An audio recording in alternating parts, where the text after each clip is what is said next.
It's good to be back. Welcome, everybody. Bit of a break for 8 days, so it's good to get home and get back into routine. Thanks to Sue for coming first to sitting in and getting the agenda set for today's meeting. So we'll call it to order. First item on the agenda is new councillor business. Councillor Parslow. Yeah, welcome back. Thank you. When the cat's away, the mice will play. I've heard. Yes. Okay, I wish to bring a matter to the council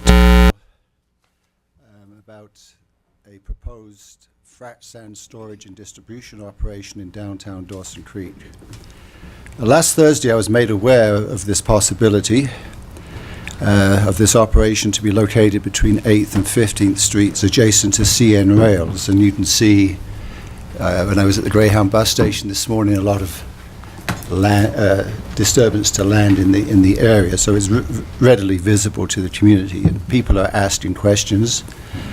I must say I was totally taken by surprise. I was shocked.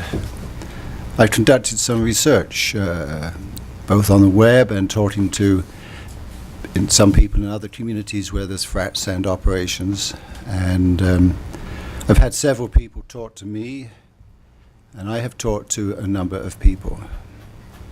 And an overwhelming number of people simply say that this is the wrong location for this project. They recognize the need for frac sand for the oil and gas industry, but it's the location that's the problem for many people. Council's received a number of letters, and I think you've just received one from Joe Judge this morning. Staff has informed me that because of the current zoning and other actions taken by previous councils, it would need a specific resolution of council to empower it to review this matter with a full range of options at its disposal. Without this resolution, council is very limited in its options. In my view, council needs to get some control on this matter. This project, as I understand it, and I want to say, as I understand it, my knowledge is not perfect on this. I don't think anyone is. But my understanding is right now says that this project is problematic for many, many people in the community. Consequently, I'd like to make a motion that I think is before council members. I'll read it. The council directs staff to prepare an amendment to the M2 regulations to prohibit sand storage uses in the area adjacent to the CN Railway between 8th Street and 15th Street. The staff arrange a community charrette to engage members of the public in the determination of appropriate land uses in this zone, and that staff report to council to respect to any building permit or development permit applications related to sand storage in respect of the area adjacent to the CN Railway between 8th Street and 15th Street during the preparation of the zoning amendment bylaw, to enable council to consider exercising its power under section 929 of the Local Government Act. Thank you. Seconded. Councillor Schumann. Discussion. If I can, I'd like to speak to the motion. Yep. Thank you. I'm in favour of development, and it's upsetting for me to have to make this motion. We as a community owe a lot to the oil and gas industry. Sand is needed for fracking, and there is a need for a local distribution point. The question is where? Is the downtown core of the community an appropriate location for a frac sand storage and distribution operation? The motion is necessarily technical in nature, and the reasons for its wording are best answered by staff. The motion is intended, though, to enable council to engage the community, the proponents for this project, those who are against the project, and those who have a need to learn more about this, to come together and have their say.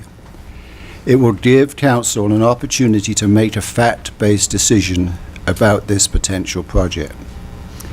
That's all I wish to say. Thank you. Further discussion. Councillor McFadden. Thank you. Good morning, Your Worship. I just noticed that, well, first of all, we have no development permit or application to construct anything, as I'm aware, over there. But I do note there's quite a bit of land prep going on. And I assume that a permit of some sorts would be required to move that much land. Is that the correct, Your Worship? Jim? Actually, through your worship, it's not. No work has taken place yet that requires permitting. Okay. And in Councillor Parslow's motion, he talks between 8th and 15th Street. I'm wondering, is there anything to the west of 15th that someone could then move down the block, 3 blocks? Should it include more property to the west of 15th? Is this what, I don't know, I'm just asking that. So, Jim, can you answer that in terms of the property that's zoned M2 in that area? Well, your worship, I can't speak for Councillor Parslow, but my understanding was the issues that have arisen, compatibility of other issues, and I don't know that you would define the downtown core as extending to 17th Street. Thank you. That was my question. I guess so for me it was just clarification on that property of the availability of the vacant property through there, rather than just specifically 8th to 15th. Does it extend further east? Other property? There is industrial zoned property pretty much to the city limits, Okay. going to the east, but mostly it is built out. And for instance, there is the old Pioneer Green elevator that burned, but has subsequently since been used for frac sand operation. Okay. Thank you. Councillor Wilbur? Yeah, I guess I'm going to play a bit of the devil's advocate here. And I kind of concur with the question that Mr. McFadden asked. We don't actually have a development permit in front of us, so we're solely basing this on rumors. So some questions come to mind for me. We don't actually know what the federal jurisdiction is on that property, as CN Rail does run through there. I don't know if anyone else has gone to look at it, but the main line runs behind existing business along Alaska. On the other side, the north side of the property, there are 3 lines of rail loading tracks, so they load cars there. There's also a bulk fuel station there that loads off that railway. That's a lot of 50-foot frontage for CN. So I would like to know where we stand there before we make a decision. I'm not prepared to put hard-earned tax dollars into litigation with CN because we didn't check with them first and find out our facts.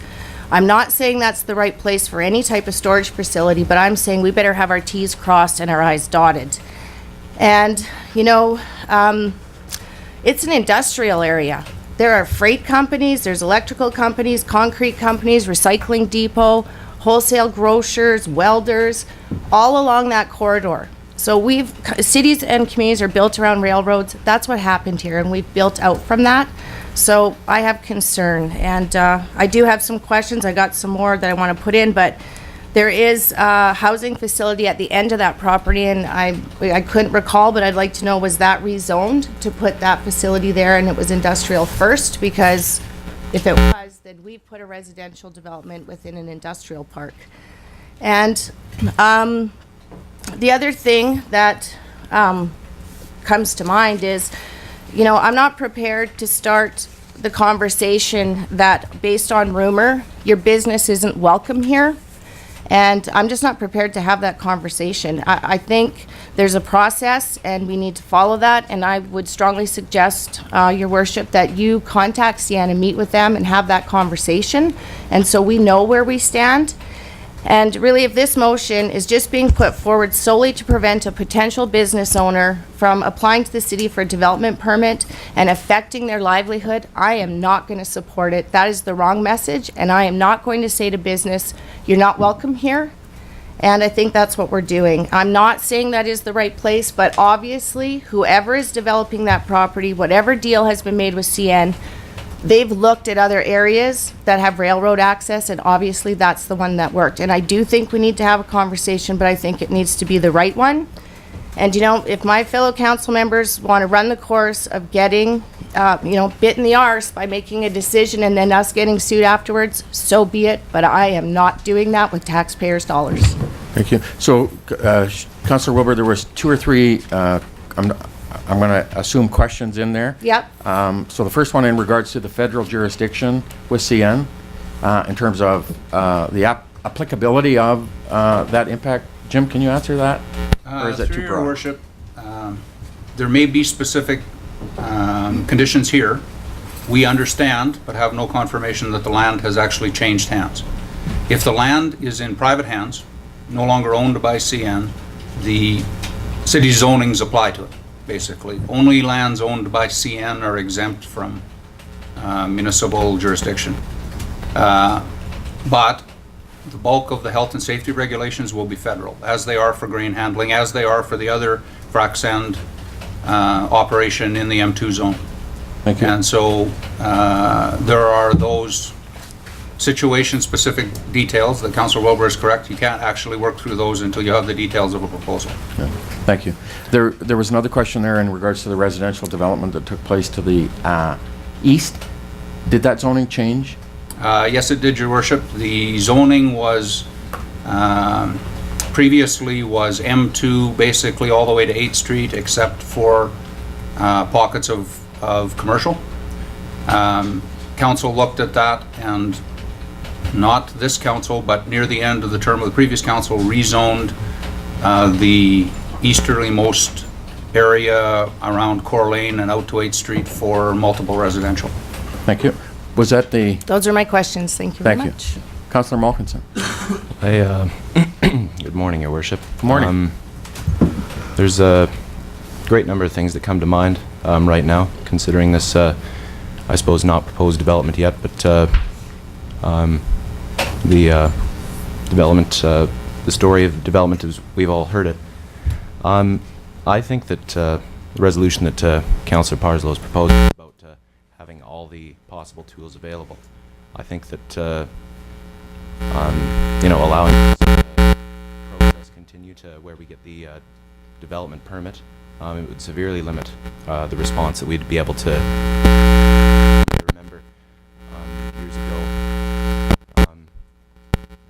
maybe being restricted somewhat in our conversation considering a development permit, because once a development permit's received with the correct zoning, our only objections or the only discussion that we largely are permitted to have is objections to form and character. I think this is a very, very appropriate conversation to have right now, and I don't think that it's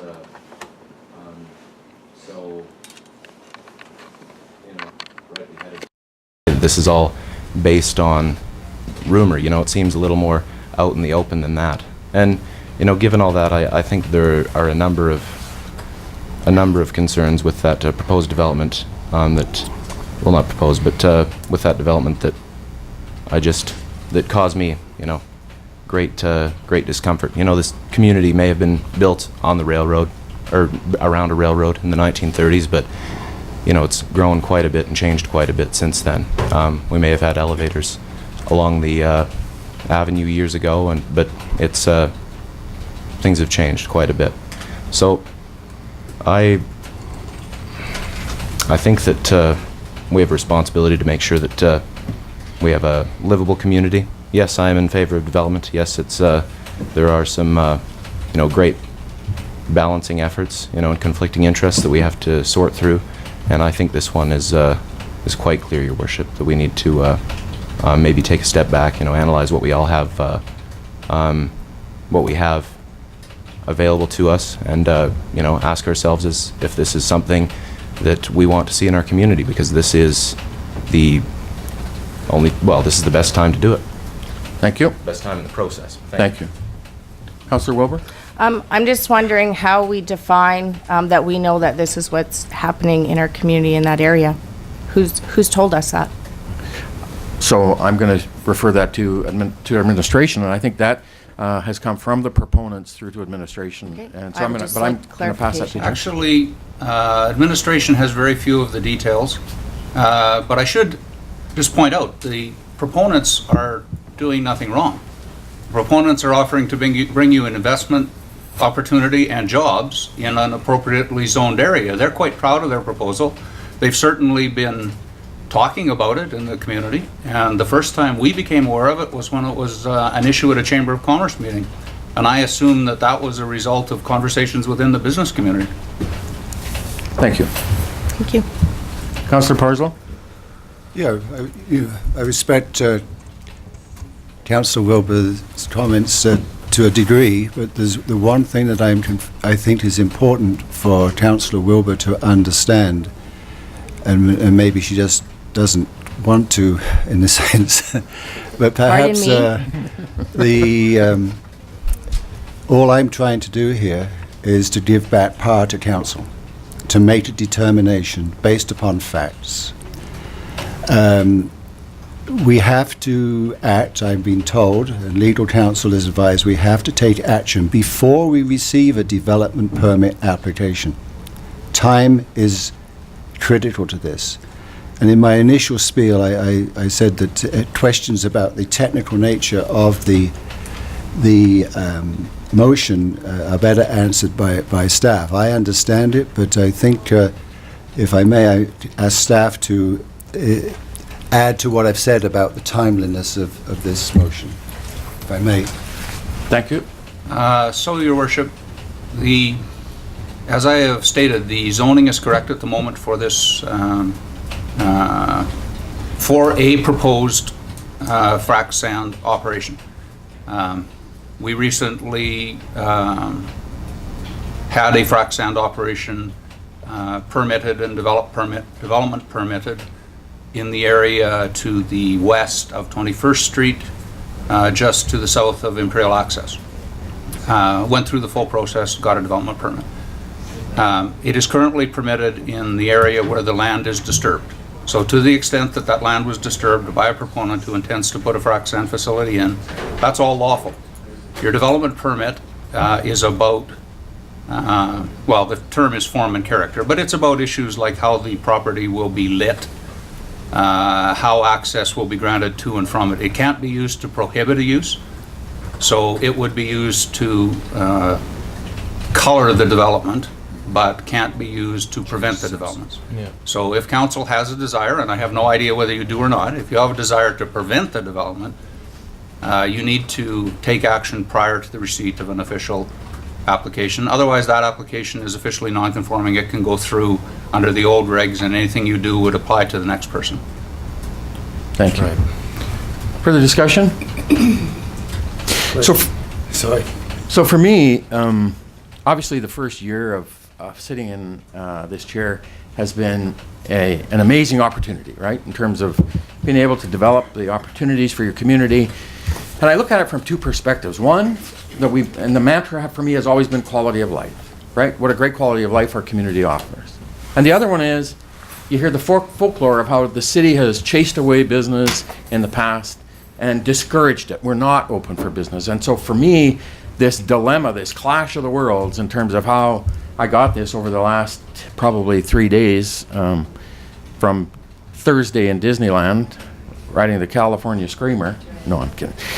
To today, in terms of how we make those decisions and impact it. I don't know enough about a frac sand facility. I learned that there's a frac sand facility in between Hythe and Beaver Lodge about a year ago as I was driving back and forth to see my grandchildren. When I recognized that that wasn't a grain elevator any longer, it's a frac sand facility. I recognized that I've spent some time, and I met with La Prairie over the last couple of months because I wanted to understand what they were doing, and I hadn't taken the opportunity as the mayor to meet with them. So to me, the dilemma that I have in my head right now is, how do we make sure we make the best decision, encouraging every aspect of what we want to in the long-term vision of what this community is? And so that rec between quality of life and ensuring we send a message that we want to have as part of that quality of life, the opportunities created for a strong economic community that engages business and strong opportunities for people who want to choose to do business here. And so that's the wreck that's going on in my life right now in terms of my mind. The dilemma for all of us is we can't make that decision. We don't have that opportunity to make that decision and decide that information without having the information of the proponent and understanding the impacts of what is being proposed. I can't, in my head right now, say, yeah, I'm in favor of it, or no, I'm not, because I don't have enough information to make that clearly in my head about what that facility is going to entail for us. But I love the fact that this is and I've said this over the last year, I believe this, the LNG train is leaving the station. I've said these words, and we're on the tracks. This city was built in 1931 as a result of the railway coming into our community as a transportation hub for agriculture. In 1942, the U.S. Army comes in here and grew our community by 6,000 or 8,000 people. So it's a foundation of our community, that transportation. We should be leveraging that. And that's the business opportunity that's being created today because of that, and because of the Montney gas field that's creating those opportunities. We can't discount that. What we have to do, I think, is manage it in terms of how we move it forward. And the dilemma for me is I don't have the information to know whether I'm good or not good with the development because I don't have the information. Like everybody, I knew it, I've heard it was going on. I drove by it, I drove into the site until I got asked to leave to have a look at it. and so to me, I think we need to take the fiduciary duties that we're empowered upon by the community to say we need to make decisions based on the information that's available to us. And if we don't, we aren't going to have the opportunity to guide that message for the vision of our community. So I think, from my perspective, I don't see the option but moving forward with this to engage the community. This isn't about me, this is our community. And engage the community in that conversation. Councillor Malkinson. My impression from what you've just said is that you're in favor of this resolution. Is that right? I have to be. Okay, good, good. Councillor Wilbur. Oh, sorry. Were you done? Councillor Wilbur? Just a question through you to staff. If this motion goes forward, do we then open ourselves up to litigation from anybody that might come forward to propose a development permit, or that's where they were heading with that property? Do we open ourselves up to that? I think honestly, from my view, the civil litigation process is open to anybody at any time they choose. We make a decision that may impact them. If we make a decision on one hand, we may face litigation from the proponent. If we make a decision from somebody else, we may face the litigation from other parties that may feel they're impacted by it. I don't think we can make the decision based on that, and that's more of the speculation, and that's the worry I have about, from my own view right now, is that speculation about what's taking place there. And I don't know, and that's the hard part about making an assumption that you're in favor of it or not, right? Well, and that's kind of my point, is based on the information in front of us, we have some letters of concern based on information they've heard, but we actually have no facts in front of us of what's going on there. I just have a hard time voting for this when I don't actually know what's going to go there. It's based on rumor. If we said to every business owner, well, the neighbor said this, and then we make a decision on it, what are we doing? I just really have a hard time in the pit of my stomach, and I do understand Mr. Parslow, but I'm telling you, in the pit of my stomach, I just don't have enough facts in front of me to say this is the way to go. Thank you.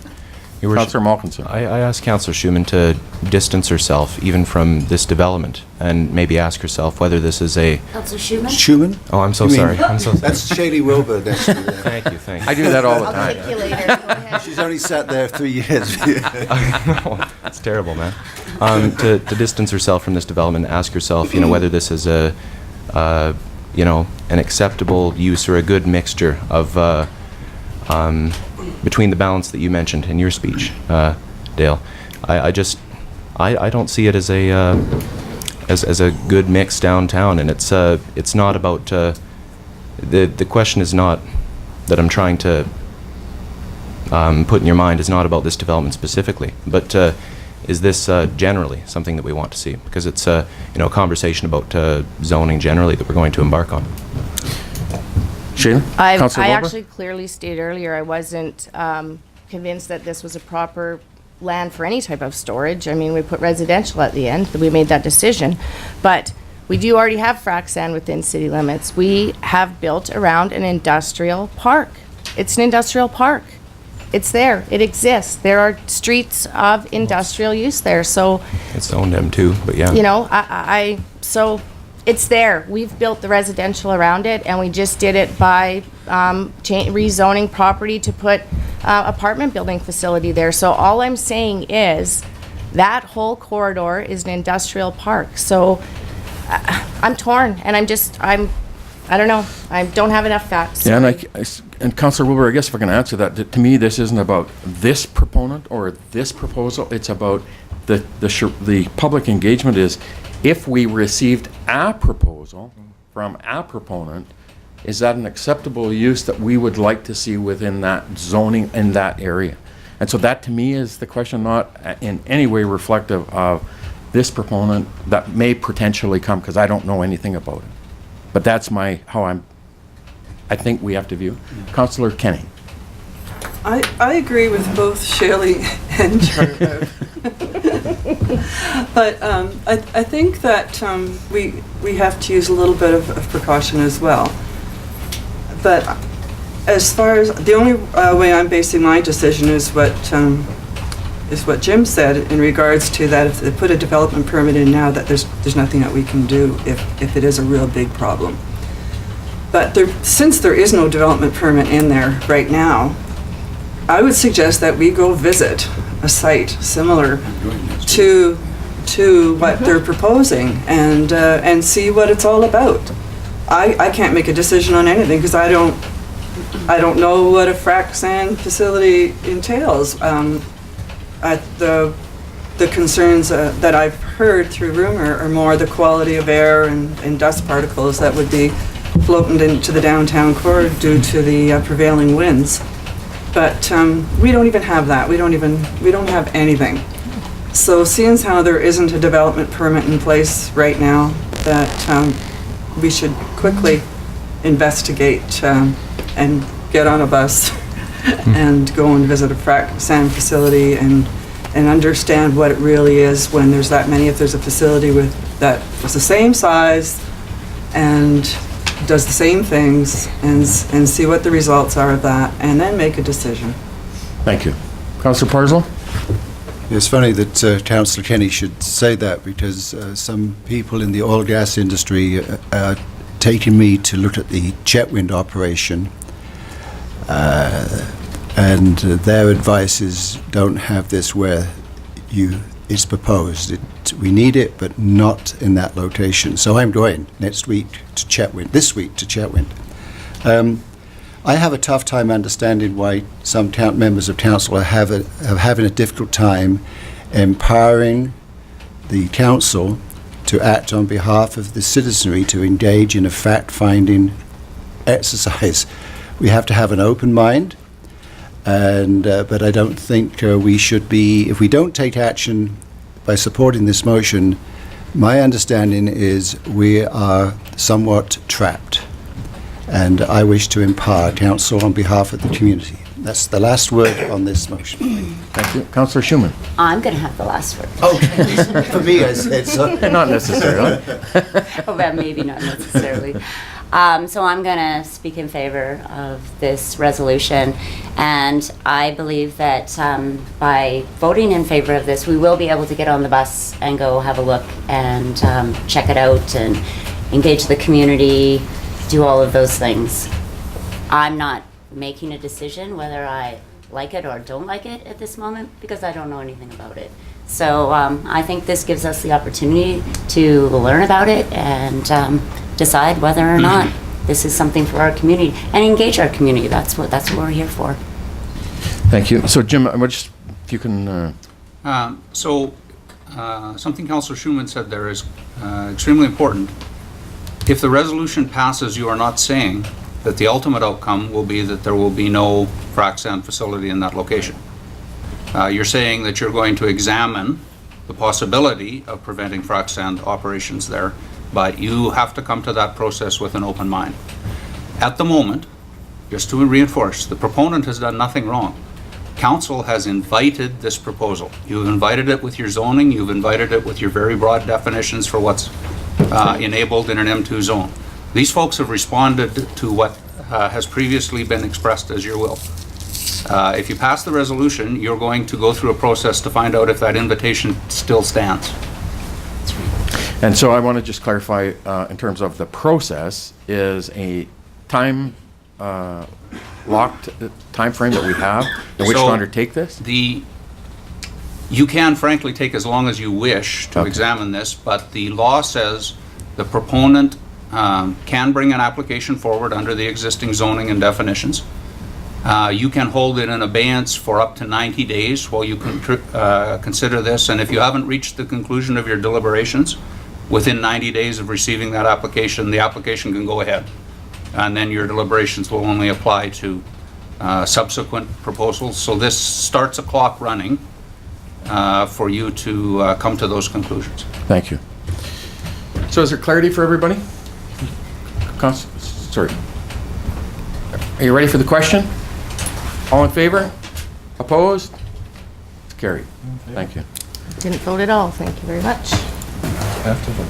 So we are now at 9 o'clock, and so we're right into, thank you for that, Councillor Parslow. Any other new councillor business? Oh, yes. Sorry. Councillor Malkinson. Good. Thank you, Your Worship. Just one bit of housekeeping this morning. I am not as confident about my ability to attend the library board meeting, the upcoming library board meeting between now and the local general election in November. And it is a particularly important meeting. There's going to be a good deal of discussion about the budget, and I was figuring that in my absence that I may be able to request that council appoint a new designate to the library board. So we'll certainly, thank you for that. We'll certainly find a way to ensure that there's representation there, and if there's council, I'll attend on behalf of you if necessary. Jim? Actually, council has to designate by resolution someone to attend. Oh, okay. Yeah. And so there are 2 meetings left before the end of the term. And those meetings, as Councillor Malkinson has noted, are the budget meetings. And it's proven in the past that the library board has a easier time explaining their budget to council if there's at least one councillor that sat through the process of developing it. So I do think it would be a good idea for you to name someone at this meeting. Thank you. Councillor Malkinson. Yes, I'm not in conflict of this resolution. Oh yes, double hat thing. I was going to move, Your Worship, that Councillor McFadden be appointed the council designate, being that he had 8 years on the library board previous. Good. Councillor McFadden, you all right with that? You got the time? I do so, thank you. Thank you. Do we have that we need that by way of a motion? You do. Moved by, seconded, Councillor Wilbur. Discussion? Sounds like a great All in idea. favor? Opposed? Carried. Thank you. Is that all? Yes, thank you, Your Worship. Councillor Schumann? Yeah, so mine's not so serious at all. I just wanted to congratulate the Kiwanis Community Band. I was a part of that organization for many years, and they had an awesome Oktoberfest this year down at the Incan Event Center, and I want to thank the Incan Event Center and their staff and Ryan McIver for making it really spectacular this year, and I'm looking forward to again next year. Thank you. Time. Councillor Wilbur? Yeah, so I had the honor of representing the city for the Walk for Missing Aboriginal Women and Girls, and it was put together on very short notice, but I was really happy to see the turnout, and a group has been formed, so I'm sure it will be much larger and stronger next year, and it is an issue, and I think as a community we need to look at it and embrace it and support them in what they're asking of the federal government. So hopefully people will get involved in that next year. And also I want to mention that DC Charity has started up their hot lunch program 2 Sundays a month at the Nowickan Friendship Center, and they didn't have as many as they expected the first day, but it was nice to see that is back available going into winter, and for some people that's their one hot meal in the week. So I'm really happy to support Sandra Biddulph in that and see that process going again. And then something that was actually brought to my attention this morning, and I'm not sure how we can handle it or if staff could look into it, but there is an abandoned house on 96. Now the neighbor's address is 1554, but it's a white house. It's been abandoned for quite a while, and there are young adults and kids partying in there, and they've kicked out windows, and so I'm just wondering perhaps we could look into that. I don't know what we can do, but it's becoming quite a hazard for the neighbors, and they're not sure what to do about it, so I'd appreciate that. Thank you. Thanks. Anything further? Thank you for that. Jim? Your worship, I note that you'll be going next to delegations, many of whom desire the presence of the media in order to get the maximum bang from appearing. But I also note there are many people in the audience who may have come for Councillor Parslow's resolution that the media may wish to speak to, so you might want to do a little recess to allow the media that access. Okay, sure. All right, so have we got any delegations that are pressing for time? I have to get my store open by 10. Okay. Sorry. No, I'm we the understand. only So, Jeremy, are you okay for time? Yeah, I'm okay for a few minutes. Okay, so let's take a quick recess for that to allow the media 5 or 10 minutes, and then we'll bring back Natasha. We'll get you right on first. Thank you. Back to order. I got no quorum. We don't have a quorum. Well, they're in the room, your worship. Use your They just- gavel. I just did. They didn't listen. Louder. They have to go get their treats. Apparently anarchy broke out while you were in Disneyland, your worship. Yeah, it looks like it. So I do have a quorum now in the room. I'm calling the meeting back to order. Our first delegation back. I'm going to delegations. Item 6.2. We have Natasha LaCourse, owner of Vintage and Restoration Love, and Shelley Smith in regards to our city bylaw. So welcome, ladies. Come. Your worship, I Yes? must declare Oh. a conflict of interest with this delegation. Thank you, Shelley. So Councillor Wilbur was involved in, with her company, involved in the sign, so we're gonna, she's gonna leave as a result of this. So I'm gonna turn. Can't see you.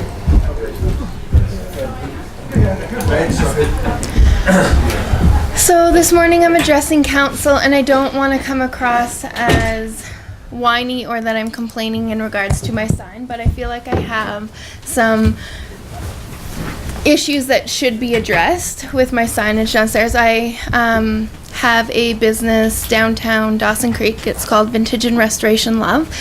We've been open as of today. This is our 3rd week open. And we put some signage up. And we put signage up which we thought to be strategic because our building is not visible by the street due to a beautiful large tree. And I have no problem with the tree, I just want to clarify that. But driving by, when the leaves are on the tree, you visibly, I lose about at least 3/4, if not more, of my building. So traditional signage really wasn't much of an option for us. The tree, I don't know if you guys know the 908 102nd Ave is the address of the building that I'm talking about, but I did have a couple come down and check it out, so maybe you guys might be able to let others know what the building is if everyone's not aware. The building is a 2-story building, but the tree is also reaches to the 2nd level. I have signage that sticks out from the building 2.5 feet, which I do apologize that I was unaware of the bylaw. And then in the report that I was reading that there should have been a permit pulled. And I, again, apologize. I actually knew nothing about a permit for signage. And Busy Bee thought that I did, so there was some communication error there. And I might ask that the city maybe look into that, or the staff looks into that when someone applies for a business license, they come into the city, they fill out a piece of paper, you take their money, you say thanks, we'll have some people come by, check out your building, fire department, building inspector. Building inspector actually came by just to hand me a copy of the bylaw, did not do an inspection, and fire chief came 2.5 weeks after I opened, so maybe there might need to be maybe a little bit more of allowance to come prior to opening. Then maybe I could have addressed this issue sooner.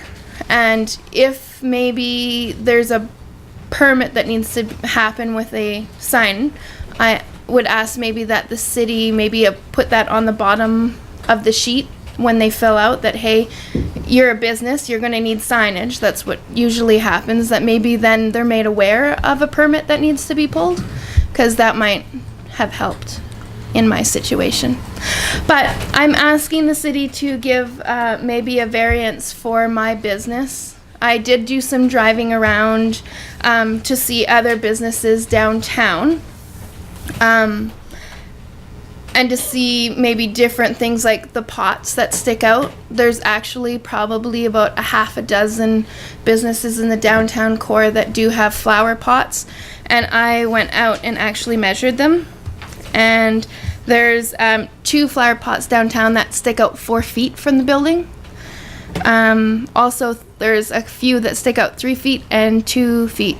So if I would like to just see if there's a way that we can all work together so that way my building is visible, the tree stays up, we revitalize downtown, because I need to stay open for business. And I'm pretty sure that Dawson Creek's motto is that we're open for business. So I just want everyone to be able to work with me so that way my signage works, that I can be visible, that we're obviously safety is a concern and I don't want anyone to get injured. But a few other points got brought up to me that possibly I can put the city on my insurance policy, that in the event that someone were to get hurt from my signage, that the city isn't liable, my insurance is. Someone did mention something about if there were a blind person, they wouldn't be able to see my sign because, oh, not see my sign, sorry, pun, but it doesn't go all the way down to the ground, but maybe we could put something there. I'm also willing to trim back my sign. There's about 6 inches that it sits away from the building. So I am willing to trim it down a little bit. There was discussion about moving it above, but if we move it above, the tree is actually right in the way of moving it above. And again, then it still wouldn't be visible. So I have tried to weigh out all options, and I'm all about doing business downtown, revitalizing the downtown core. I think my signage looks stunning and looks classy and is something new to Dawson Creek. I also just wanted to make one other quick point too, is I didn't realize, I always thought that people left Dawson Creek to go shop elsewhere, because that's what I've heard a lot. But on Saturday, I was open, and I actually had 3 clientele who were in from out of town who specifically came to Dawson Creek to shop in my store. I was able to then send them down to Country Lane, Old Creek Store, and the B&T, because I was unaware that actually Grand Prairie doesn't even have anything like us downtown. So I think that it's something that the City Council should maybe work with me to try to make it all work. And also I brought Shelley, which is the property management owner. I'll let her just kind of say that there's plans to revitalize the building as well to make the downtown look even better in that area. Maybe she could tell you a little bit more of what their plans are. I work with Action Property Management. We look after over 200 properties in Dawson Creek. Commercial, farms, acreages, apartment buildings, the full spectrum. The building is fully insured with the owner and Action Property Management for all liability. There's 7 residential apartments above. All are occupied. We have a liability insurance, full spectrum, everything that would need to be covered. We also take care of all the snow removal in front of Natasha's store. And we have full plans now that we have a viable business in the building to reface the building in the spring. New windows, awning, paint, rock work. It's going to be beautiful, but we're not going to do that unless we have a viable business in that store that's going to stay there for more than 3 years. Thank you. Questions? Councillor Malkinson. Natasha, good morning, and good morning, Shelley. I thank you for your words. First of all, it's pretty exciting to hear that we've got people coming from all over the place to shop downtown. That's certainly it's always exciting to hear stories like that. And I thank you for your words on your signage as well. It's always nice to get as broad of an opinion as possible.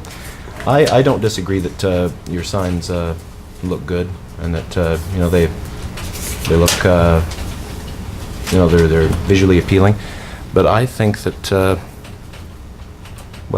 I'm not sure that their placement is not in line with the bylaw that we have in place right now. And I guess my question to you is, are you asking for a change to the bylaw, or just a a waiver in your case. You know, we have a responsibility to treat all businesses downtown the same. Well, I would think we have a responsibility to treat our different the different members of the community the same. And I am a little uncomfortable with the way that things have been framed. You know, what's stopping the business to your left and to your right from erecting similar signs were we to change the bylaw and sort of removing the benefits that you see in having your signage the way it is right now? The only difference between me and everyone else down that street is they don't have a big tree blocking their building. So traditional signage works for them. So that is, like, I'm asking for city council to work with me, whether that means making an amendment for me and my business to stay downtown so there's not another empty building down there, or if you see fit to change maybe the bylaw, because I also measured from the end of my signage to the end of the sidewalk, because it has been extended. There's a bunch of red brick that goes down. There's 7 feet. 7 feet of walkway room. I've seen double strollers go by. I've seen people in wheelchairs go by with ease. So as far as, I don't think it's obstructing. I understand about the safety issue, and I'm willing to work with. So I'm looking maybe for better suggestions, because I'm open to change. I just am looking for a way that my signage will work for my business, that there be safety in the community, but I don't think that I should be classified as every other business downtown, because they don't have the same problem that I do. If there was no tree in my way, I would have no problem putting traditional signage up. Thank you. Councillor Malkinson? Maybe a question to staff. There are a good number of trees downtown, not just one along that street. Is that right? That's correct. There's trees throughout the downtown. There is, but I drove down this morning before I came to make sure I wasn't going to eat my words, and there is only one tree other than mine that is directly in front of and covers the business signage. And that other tree happens to cover Century 21. And when there's no leaves on the tree, it isn't a hindrance. But we do have summer months, and we do have leaves on the trees, and that's my only concern. And like I said, I'm not trying to be a pain in your rump, and I do want to work with you, but I want to see the city also work with me in revitalizing the downtown core, being open for business. I'm just looking for some help. So if someone has some good suggestions, I'm open to it. And I'm not saying let's cut down the tree. I've looked at seeing if we can trim down the tree a lot more, or maybe replacing the tree with a smaller tree, because also if you go back and see the trees, I happen to have the largest one. Jim? Your Worship, we need some clarity then, because the letter specifically asks that if you don't grant the bylaw waiver, that you take the tree away. So we need to know from the delegation if they're changing their ask. I don't believe I asked for the actual, I said I would like to discuss it. I didn't. It says, if amendment or exception of the current city bylaw is denied, I ask that the city have the tree removed so my storefront is able to be properly displayed. We need to know what the ask is. You guys can't answer an ask unless you know what it is. Right. No, I do apologize.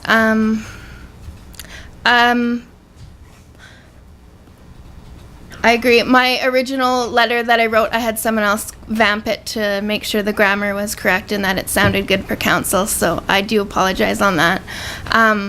But, I mean, I'm not looking to have the tree removed. I will state that now. But maybe trimmed back a lot more, or maybe replaced with a smaller tree and have that tree planted elsewhere. I'm just looking for a little bit of help from council. That's all I'm looking for. Thank you. Councillor Parslow first. Okay, thank you.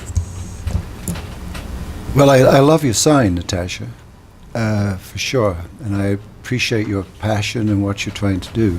The question I have is, and I don't understand, is if that sign was placed, let's say, is it possible to place that sign at the same angle, let's say 7 feet off the ground? Because I would think the visual impact, and it does have visual impact for sure, wouldn't that would it really negate the advertising impact of your sign? No, I believe that's a possibility, But and the I'm trees are- open to that. Yeah. With the exception of the tree is still in the way, so you actually wouldn't still see my signage. So either the tree needs to be trimmed down a lot more, so that way you can, if I move it up, you can still see it. But it literally covers the 2 floors and the 2 stories of my building. The supplementary question is, for me, the way you have that sign displayed, the impact of it is as you approach it from either the east or the west, not at 90 degrees to your store. So I don't understand, did the branches rub against the building, or? They did up until about 3 weeks ago when city actually did trim it back. It was actually overtaking the building, and they did 3 weeks ago trim it back, which I very much appreciate. Thank you. And it's still not enough. Like, so if I were to move my signage completely up, which I am willing to do, it would just require trimming back the tree quite a bit still. Okay. And that I'm open to as well. Yeah, thank you. Councillor Kenny? That was my question, was that you'd have no problem raising the sign if there's something was done with the tree. Yeah. So They now, are beautiful signs, they're stunning. Thank you. so I just want to add one further comment to Shelley's point. This year, as part of a program, we jointly worked with the Northern Development Initiative Trust. So any downtown businesses and buildings were able to apply for up to $5,000 matching grant for revitalization of your building, for windows, signage, things like that, fascia. And so hopefully we're going to see that reappear in 2015, and that you'll be able to leverage that as well if you're doing some work to the building. So just out of curiosity, so the bylaw says that my sign can stick out how far from the building? Through your worship, the sign bylaw provisions are that, first off, the area of the sign can't be more than 15 square feet. It has to be attached to the premise. It has to be a minimum clearance of 10 feet. It shall be placed a minimum of 1 foot from the building from which it is attached, and it shall not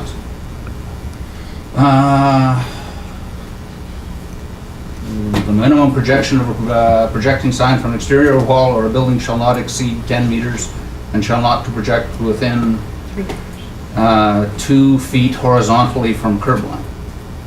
The issue with this sign is its height, not its size.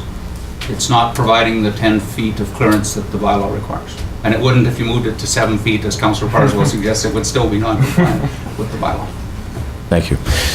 Any further questions? So thank you, ladies. We'll bring it back under the mayor's business later in the meeting. Actually, there's a report in the agenda, Your Worship. Later. Report Okay, 77. perfect. Thank you. So we appreciate you coming in and give us the information. We appreciate the fact that you've taken the initiative to our downtown. Absolutely, in terms of there should be no mixed message there at all, Natasha.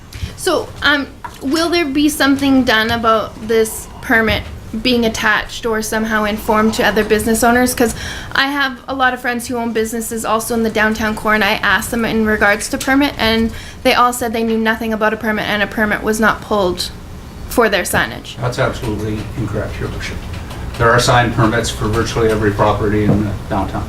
The current person might not have a clue, but believe me, permits have been pulled. Thank you. Okay, but I would just like to say that I have actually spoken with, and so maybe there can be something addressed as far as that, just so that way, me as a business owner going into the downtown core, I've spoken with 4 business owners and none of them knew that there was a permit. So if on the sheet that you sign, you give them the paper, give them your money, and you get, that's how the process works for City Hall. Maybe there be some information attached to the bottom of that sheet, because obviously business and signage kind of goes hand in hand. So, Councillor Malkinson? I'm sure we can follow up with the delegation on that, Your Worship. Hey? So thank you. It yeah. would just help, I think. Thank you. Thanks.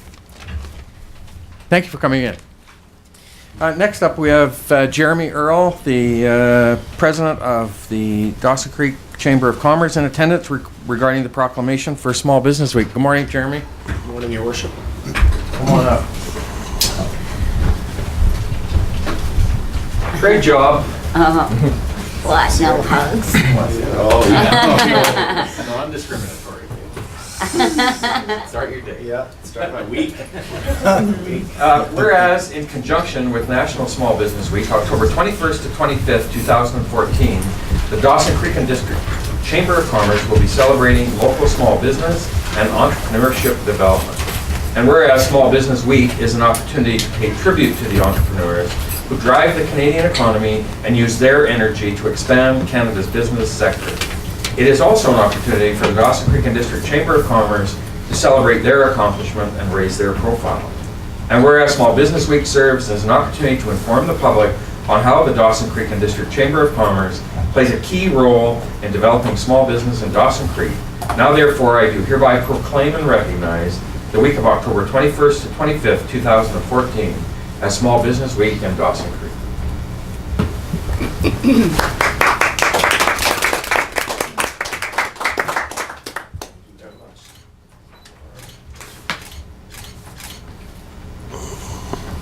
Floor is yours. Thank you. Thank you very much, Your Worship and Council and City staff. We really do appreciate the collaborative relationship we have with the City of Dawson Creek.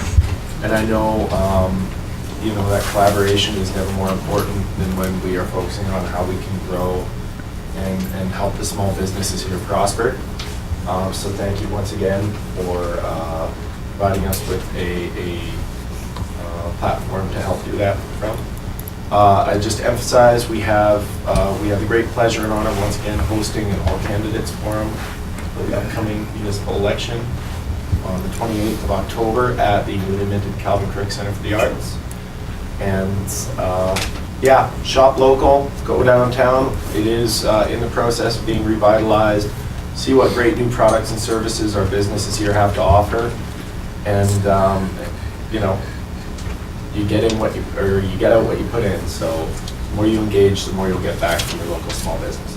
Thank you. Thank you, Chairman. I want to just add one piece to this is, you know, as we see the opportunities in our community that are coming with respect to the economic opportunities, those economic opportunities aren't going to come from the big industries that are coming into our community. It's those small businesses that are supporting that. That's what's going to grow our community. So to me, I just think it's a terrific opportunity for us to celebrate that this week. I really engage you guys and thank you for the work you've done. Thank you. Thanks.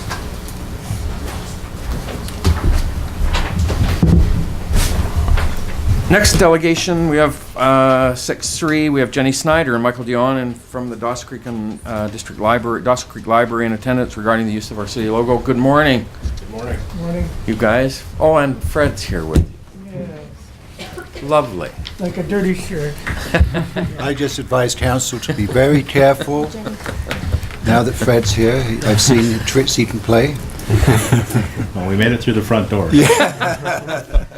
And it's We funny. probably didn't see Fred coming. Yeah, that's why they never put my name on there. Yeah. You want this now?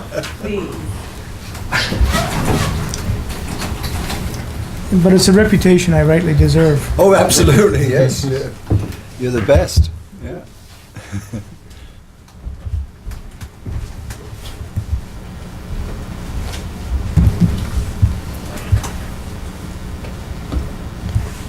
So good morning, you guys. I'm Jenny. Welcome. It's good to have you here, as always, in terms of the work that you guys do as a component of our community. So it's great to have you here this morning. Thank you. Thank you. Couldn't be prouder. Jenny sent her goons up front to do her work for us.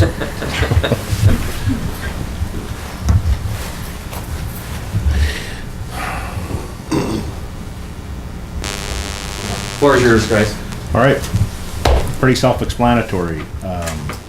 We could go to the next slide, please. So the current logo the library uses is, shall we say, a little outdated. We contracted a local graphic artist, asked her to come up with some new ideas for a library logo. We had a look at the ideas she came up with, 4 or 5 of them, picked what we thought was the best. Ideally, we'd like the city's logo to be part of our logo, but council approval is required, so here we all are. The current logo is functional, but a little outdated.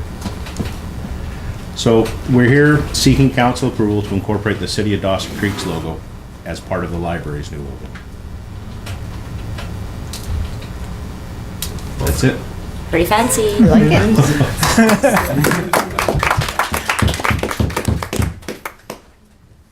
I think other groups need to learn your style of presentation. You know, it's a picture's worth 1 minute or 1,000 less. words, you know? I mean, you just flash that up, you know, it's very powerful. It's great. So thanks to Tyre for managing to keep that out of the package. We make an unveiling. Thank you. Is there any questions? Councillor Malkinson? Well, yeah, I realized that it was intentional. I asked Michael on the weekend about the presentation. He said, no, it was deliberate. You know, none of the extra information. No, I think it looks good. Yeah. It's it'll be nice. It should be just fine. It was like a grand unveiling. That's the idea. So it's, obviously very classy, I think, in terms of giving it a real fresh perspective to the library. And my compliments to you guys in terms of taking that initiative on. There's 2 And- emails. Yeah, good. So we require a motion in terms of... No, it's a delegation. Can't do it. So the delegation, but I say You bring the it under the delegation mayor's comes back, business, it comes yeah. back under mayor's business, so, Yes. Councillor Malkinson? Forgive me, I didn't mean to interrupt you, Your Worship. I just had a bit of a follow-up afterwards. Yep, so we'll bring it absolutely back under mayor's business later in the agenda, and proceed with it in that manner for you. All right. Councillor Malkinson?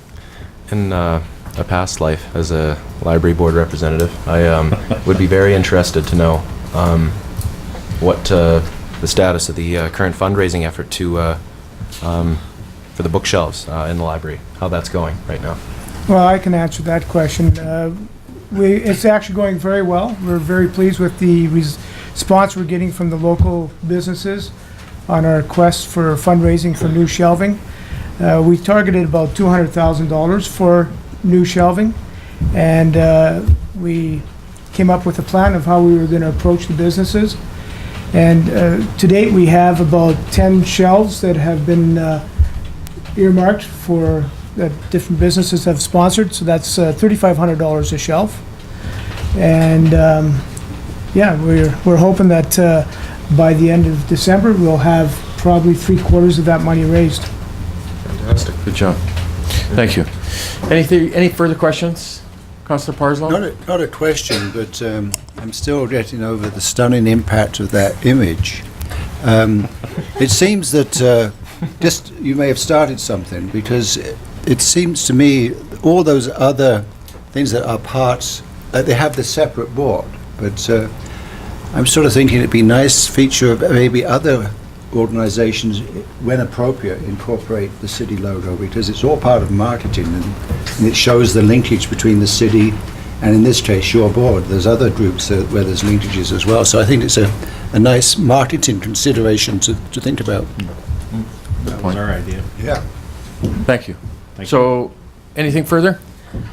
I do Gentlemen? have... Fred, go ahead. Excuse me, Mayor, I do have a copy of our letter that we've been sending around to businesses. If you're interested in having a copy of that, I can give one to each of the members of council, and so that you... We have received donations from private citizens, and we continue to welcome donations from private citizens. I told you there'd be something behind Fred's presence here. So, absolutely, I think if you could maybe just give a copy of the letter to the Yep. ladies when you're leaving, we'll get a copy of that circulated to council. And absolutely appreciate the efforts that you guys are taking forth on behalf of the community. Thank you. Thank you. Thank you for coming in, Jenny, thank you. Next delegation this morning, we have item 6.4. We have Mr. Bruce Lance, Chair of the Northern Lights Recovery Center, in attendance regarding the residential treatment center. Good morning, Mr. Lance. Welcome to Dawson Creek. Welcome Morning, back. Your Worship, Council. Good to have you here this morning. It's good to be back. It's somewhat intimidating to follow the likes of Fred, but We didn't know where to put everybody, right? And so, well, that's all right. I have to say it's nice to be back in Dawson Creek. I was a little concerned about the steady line of traffic going north from Dawson Creek as I was coming in this morning. I hope everybody's not leaving, but I'm sure they're not. They come back at the end of the day. Just Well, hopefully they spend a little money up north. A Lord knows the city can always use it. Anyway, before I get started, and I do appreciate you allowing me the time to chat for a little bit about this project, I want to congratulate His Worship on his acclamation and wish everyone else good fortune in the election to come. It's always an interesting time. I had a former councillor in Fort St. John that routinely called this the silly season, but I have no idea why. Anyway, you will be happy to know that I'm here not seeking money, but only seeking a letter of support for our project. And I'm going to touch on a few points about the project. You have a package in front of you, which is a takeaway for you. The idea of a drug and alcohol rehabilitation facility in northeastern BC has been a long time coming. I think everyone in this room likely knows someone or of someone who's had a problem with drugs and alcohol, and that has an impact not only on those individuals but on business and industry. And it is a shame that something like this hasn't been created before to serve the people here. Instead, we wind up sending them away. You know, we can send them to Prince George, we can send them to Grand Prairie. Both of those facilities have waiting lists of a year or more. I have personal knowledge of a friend of our family who had a son who was 17 years old, a good artist as a matter of fact, ran into addiction problems and tried to get treatment. And as sometimes happens with addiction, when he did get treatment, he would be okay for a while and then relapse. At the end of the day, he had heard there were beds open in a facility in Penticton. That was the closest he could get to. When he got down there, the bed was full. He was wandering around Penticton at loose ends, ran into some bad drugs, and wound up dying on the steps of the rehab facility in Penticton. You can imagine what that did to that family, and snuffing out a life that could have brought us another great artist to join the ones already here. It's really, really sad. He died at the age of 17. All of those factors play into the announcement that I made nearly 3 years ago now, that I wanted to put together a board of directors and create a non-profit residential treatment center here for people with drug and alcohol problems. And what have I been doing for the last 3 years, you might legitimately ask, because boy, this has taken a lot longer than I originally visualized. I seem to recall having a press conference and saying, oh yeah, we'll have a building up in 18 months and we'll be running. Nothing ever happens the way you want it to. But there were steps that we had to go through. We had to find out about accreditation, licensing, funders, potential funders that is, wanted to see a policies and procedures manual. Other funders wanted to see a feasibility study. And of course, people wanted to know where we were going to put the facility. And we've accomplished everything on that list. The feasibility study was almost a year in the making itself by Myers Norris Penny. We were able to do that thanks to a donation from Shell Canada. We are looking at a couple of locations right now. We have a bid that I just found out later on last night has been accepted for some bare land where we could build. We also have another bid in on an existing property, an existing building, that if we were successful, we could step in and as soon as we had staffing, we could open the doors and go to work. We're down to a short list of 2 for that facility. So we are ever hopeful, but I think things are starting to come together. Now, I'd like to tell you just a little bit about the program itself. I don't know how much each and every one of you knows about drug and alcohol rehab programs. There are a wide variety of them, and we have researched the ones in Western Canada somewhat extensively. With that knowledge in hand, we'll be offering at the outset alternatives of 28-day, 42-day, or 60-day programs, depending on the perceived need of the individual and also the individual's ability to pay, obviously. And I will say that based on the budgeting that we have done, and there are some unknown factors, the cost of staff at the end of the day being one of them, but our program will come in at roughly half the cost of any other program that you can find in Western Canada, and it will be even less than some of them. The programs really range. They range from $14,000 a month to $28,000 to $30,000 a month, and I don't know who can afford those. Not retired politicians, that's for sure. But we wanted to have a range. We will also have a fund, and it will be the only real fundraising we do after we open. We will have ongoing opportunities for business, probably mostly local business, to support us with donations, and with those donations, they will go into a separate budget, and they will be used for those who cannot afford even our low rates. This facility is non-denominational, non-sectarian. We welcome everyone, and we do not want to turn someone away because they work in a shoe store, perhaps making $12 to $14 an hour, and can barely get by as it is with the cost of living in some of these areas. So that fund will help top those up. Northern Health has also indicated their support and has indicated that they are willing to send clients to us, and we will top up what they are able to pay, because Northern Health does not pay the full amount that a client would require. So just to look for a moment, you look at the impacts to business and industry. I mean, you've got lost time, you've got safety concerns, you've got your corporate image is always an issue. Loss of key team members. We all know what it's like. It's hard to retain people as it is sometimes up here, and then if you go to a lot of effort and get them in place and train them in your systems, and they work for 6 or 10 years or whatever it might happen to be, and then you lose them to an addiction.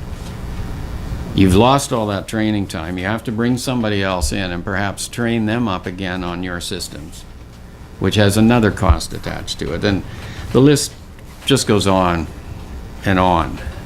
So I don't think there's any doubt that we need a facility. Everyone I have spoken to, without question, I have yet, over the past nearly 3 years, had anyone say, you know what, we don't need that. Everybody says we need it. The question is, who's going to do it? And we're willing to try. I've got a really wonderful and dedicated board of directors, including a couple of people from Dawson Creek. Martha Funk and Charles Cooks-Cardos have been sitting on our board for a while now. And they have been very, very helpful to us in ensuring that the Dawson area is not just represented, but the questions and concerns that might come out of this area are brought forward. Now, I was remiss in not telling you just one little fact, because it might come into somebody's mind. We will not be building the facility in the center of Dawson Creek or in the center of Fort St. John. I was naive enough to think that initially I had my eye on a couple of hotels, or motels actually, for sale in Fort St. John. And I thought, well, we'll pick one of those up and boom, we're ready to go. And then when I started doing the studies of other facilities and meeting with their executive directors, they told me quite clearly that you do not want to be in a major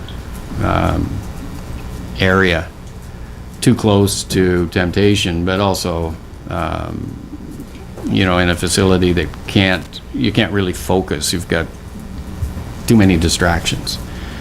They said the further out you can build it, the better. And that's what our focus has been, is to look for land outside the community. Not always easy to do, but we'll see what happens with that. We've got everything ready to go. We've got design drawings. You know, all we need is the funding, and that's what I am about to do. Starting next week, I am going to Vancouver and Calgary to meet with potential funders with the information in hand that we've been gathering and the studies and whatnot that we've been doing over the past couple of years. Vital to that, and the reason I am here is to have support in principle from local government. If I can sit down with a potential funder, I can guarantee you that that will be probably, in my experience, one of the first 5 questions that they ask. And it's not just local government, by the way. They want to know where the provincial government stands and the federal government as well. We have that support. Bob Zimmer, our MP, has been supportive right from the get-go. Blair Leckstrom was supportive and gave us a letter to that effect when he was sitting MLA. Mike Bernier is, as we speak, preparing a letter of support. Pat Pym, the same. And we have support from, let's see now, the Northern Rockies Regional Municipality, Taylor, Chetwynd, Hudson's Hope. I'm waiting to get a date, so to speak, with Fort St. John City Council to take my dog and pony show there. But I really don't see there being a lack of support for the initiative in this area. I think people recognize it, and I hope you do as well. The caveat I would put on this for staff is that because of my trip plans, it would be extremely helpful if you were so kind as to agree to a letter of support. If I could have it by week's end, that would be much appreciated, because I anticipate I'm going to be flying to Vancouver on Friday. So any questions? Thank you. Councillor Wilbur? I actually don't have a question, but I just want to commend you and the board for recognizing a need in the north east of this province and working diligently over the 3 years to bring this forward. So I really do. I commend you and the board. I know it's not been easy, and I know you've been fundraising all along, and it's nice to see this, that you're making some ground and getting somewhere, because it really is difficult for Northeast families when closest facilities are in the Okanagan, and Prince George is always full. So thank you. Thank you. Thank you. Any further? Councillor Parslow? Yeah, just add something to your presentation. We were again dealing with people, helping people in this community who are going through these problems you're trying to help have dealt with here in our community. There's an additional cost. Someone I know quite well, there's a $17,000 a month fee, but in addition, because of the condition they were in, the spouse had to take several days off work and had to take the person down there and back, and so that all becomes and then find babysitting. So the distance to services is not just costly, but it's also very difficult for family to provide the necessary supports. So I commend you for your work, and I just have one question. In doing this work for a number of the treaty organizations, they have often talked about having a center here in the Peace region as well. Has there been any interface between your group and, let's say, the Saulteaux First Nation or the West Moberly, the Doig, and so on? Thanks for asking that. I should have brought it up. I met with the chiefs of Treaty 8 and their representatives quite some time ago. We have a former chief of the Doig band sitting on our board, Gary Oker. Mm-hmm. And they must be a little bit careful because they have a facility, the North Winds Healing Center, which is between Dawson and Fort St. John, is theirs, and I gather it's recently been constructed again after a fire. I haven't seen the new facility, but I did attend the old one. However, their focus is on First Nations. And while we, as I said earlier, will not close our doors to anyone, it may be that First Nations might choose to go to that facility. So they were a little reluctant to come out and say, you know, we think your facility's great, because they didn't want to take away from the opportunity for First Nations to go to their facility. It's not a competitive thing, but let's face it, everybody has to make them work. And so I applaud that, but we had a very lengthy meeting and they shared a lot with us, some experiences that they'd learned from, and that was most helpful. So I think we have a cooperative approach going. Anything further? So and I think I'll just add to that, because I did meet with Isaac from the Northwinds Healing Center, and I think from my recollection, it was a while ago, they're a transition after that treatment for addiction.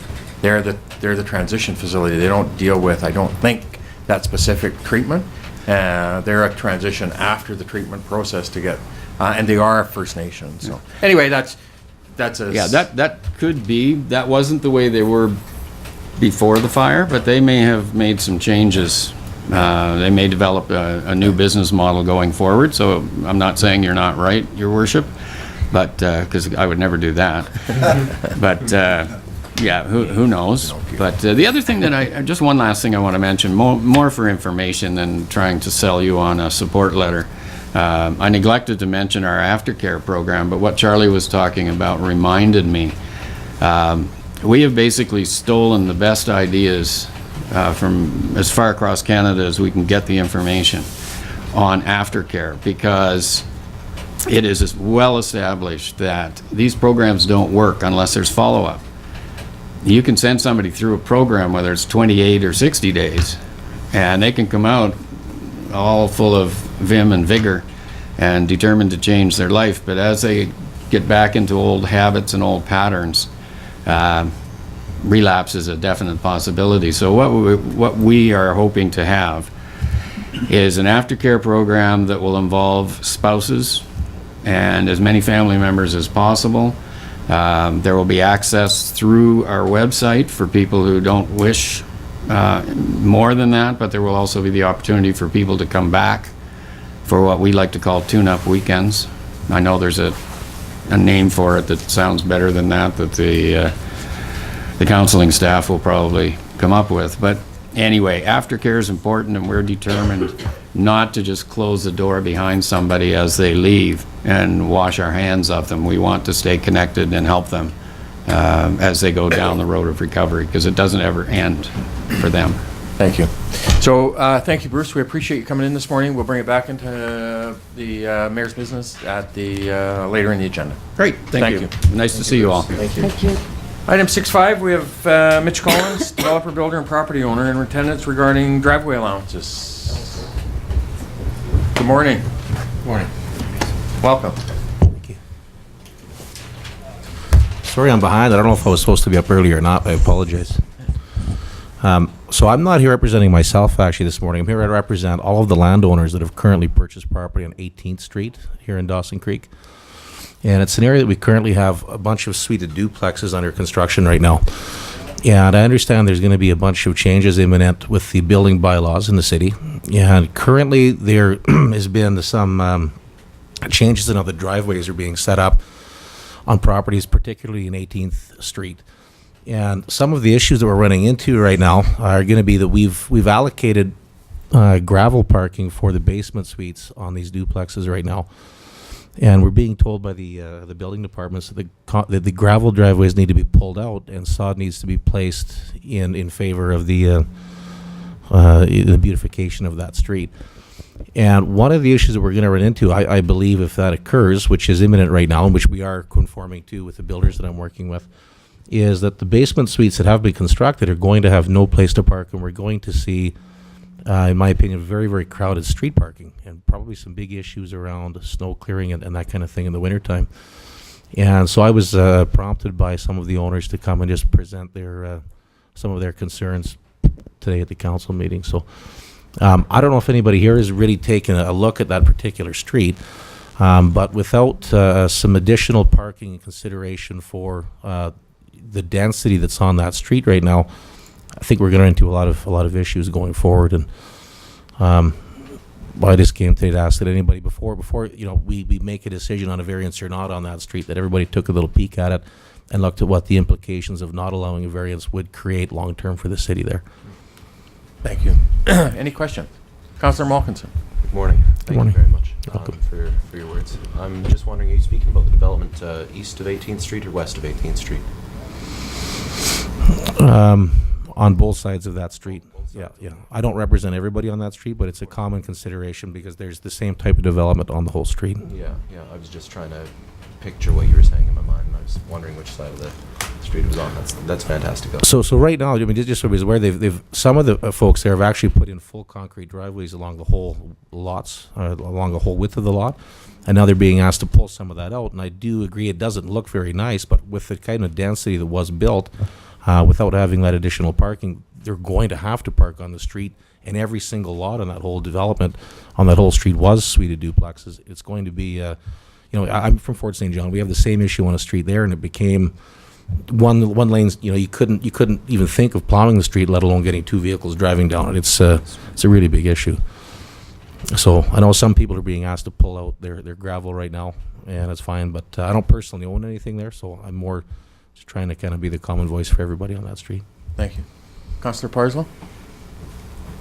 Yeah, I'm familiar with that part of town. I think I've been there deliberately to look because there are lots of issues, but certainly parking with these high-density areas of town is a real problem.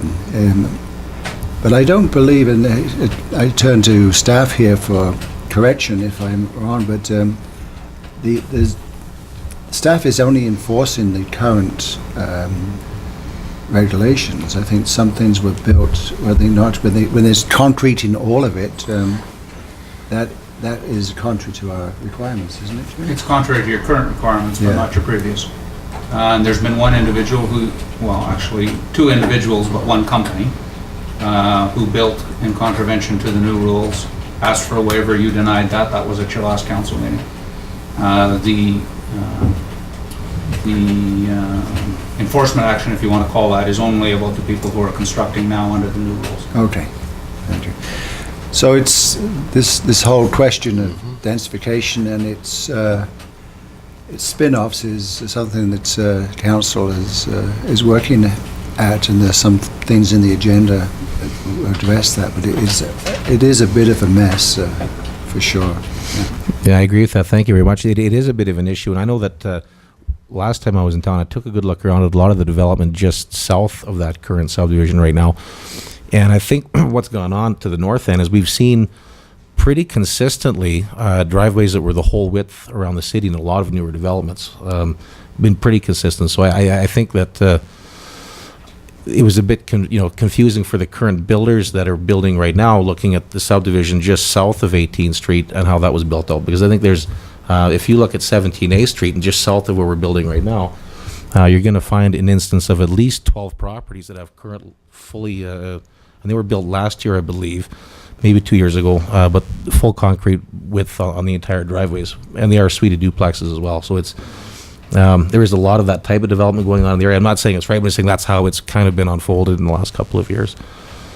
Yeah, I think honestly the issue we're dealing with, and we're going to deal with it again today in terms of bringing forward the whole aspect of our residential development committee and engaging the community and whatever's taken place, however it's developed, it's as a result of changes that were implemented in the community.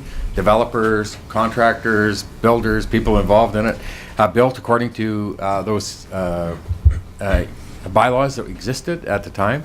And then we saw the impacts of that in terms of the amount of density. We got letters of concern from people to our residential development committee about in those suited duplexes where they were actually getting backed into. One lady got backed into in her own driveway by one of the residents. You know, it's just a real issue for us in terms of how do you continue to provide services, garbage, parking, snow removal, all of those things when you have that kind of density. And so now today we're going to deal with that in our follow up in our agenda. So, yeah, it's just constant try to evolve and understand what's taking place and how do you make sure you manage it going forward. So It's a big challenge to think about. I know that when Carl Shandon and I started working together on the lots on 17A Street, he had 28 lots that were zoned RS2. And at the time when we started construction, he could have done a bunch of suite duplexes, but we sat down and looked at the same issues that we saw on 18th Street evolve. And we thought, it's not going to work to the city's favor long term to have that kind of densification on one street. So we opted to do houses with legal suites to try to create some supply for the rental demand that is in the marketplace right now. And I think if, part of the deliberations, it's a good mix. The single family homes or the suite, we don't run into the same densification issues. There is still a place to put snow for the city. And it looks nice. We don't run into the same crowded issues that we run into on 18th. Yeah, we met, Jim and I went to Grand Prairie and met with the mayor of Grand Prairie and his planning staff a couple months ago about this exact issue, right? Can we learn from a community that's gone through that over the last 20 or 25 years? And they're still dealing with it today, right, in Grand Prairie, in a community that's 60,000 people. So it is an evolution. It is a learning process. It is not trying to look for perfection, just raise the bar higher in terms of trying to make sure that we provide that quality of life for our communities and create neighborhoods that people are proud of, and the investment opportunities that are created by developers, contractors, and whoever are building in our community. So anyway, we really appreciate you coming in this morning and giving us a bit of an overview, and we'll bring you back under Mayor's business. Thank you very much, guys. Thanks. Appreciate it.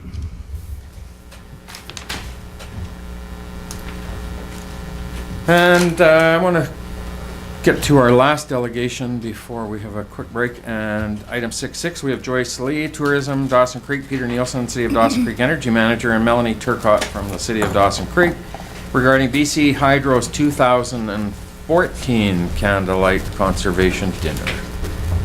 Good morning, you guys. Good morning. Good morning, Your Welcome Worship. to City Hall. I'm not, and I'm not discriminatory. Morning, Melanie. See ya. Welcome, you guys, again for a candlelight conservation dinner. Third or fourth or fifth or 10th. I'm not sure how many, but it's been a few. Actually, this is our fourth. Fourth? Yes, 2011.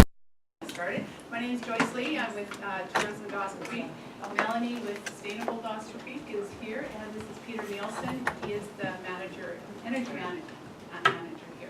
And this is our fourth year of participating in this BC Hydro. And Peter's just going to tell us about BC Hydro a little bit. So BC Hydro is a partner in this event. They promote this throughout the province. Dawson Creek's been one of the biggest supporters. This year Dawson Creek has about as many restaurants participating as City of Vancouver and Victoria. So kudos to the staff who've done a fantastic job working on this, and to all the council who've supported it year after year. In some ways this is a celebration for us.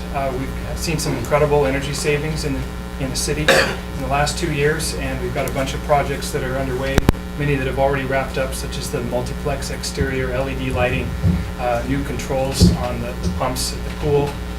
So, it's been enough to save enough energy to power 50 homes already this year, just the projects done this summer, and there's more that are underway. So this is a great opportunity for everyone to be engaged. The dinner itself is coming up. It's the day after tomorrow, Wednesday the 22nd. So we're really hoping, again, that the community really gets behind us and supports this initiative. Again, as we've done in the past, we've got T-shirts for council members, and we're hoping that anybody that's able on council will participate by drawing one of the restaurants and going to one of the restaurants. So Melanie's going to be walking around with a little box for that. And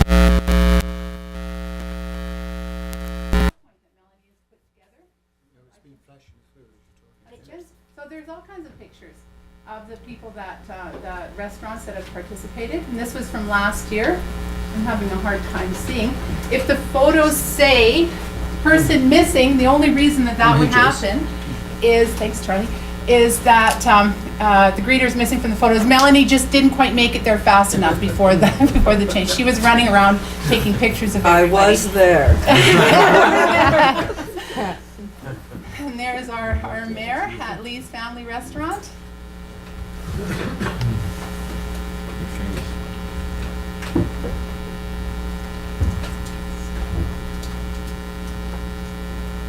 So it was really great to have all these restaurants participate in I'm hearing now that when I talk about candlelight dinner, that people are really, they know that it's been happening, and they know it's happening again. So it's really exciting that it's just getting bigger every year.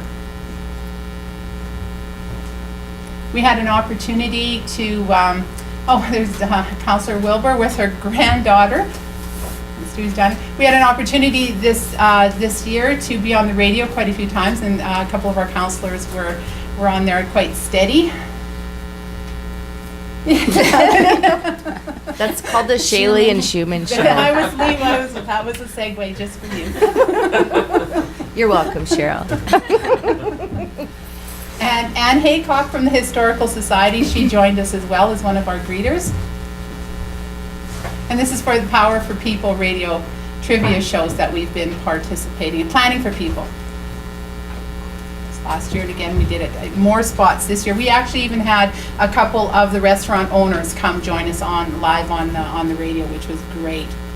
And these are our attendances. As you can see, our first year was the strongest, but we're very strong last year, and we're hoping for even more this year. Those are the individual restaurants and how they did. If you want to see these in more detail and a little bit slower, Melanie, I'm sure, will make them available to you.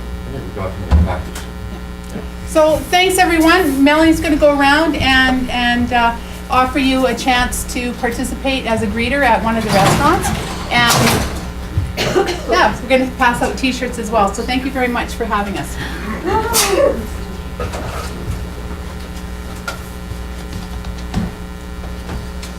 Solas. Extra large? He will after he goes to Solas.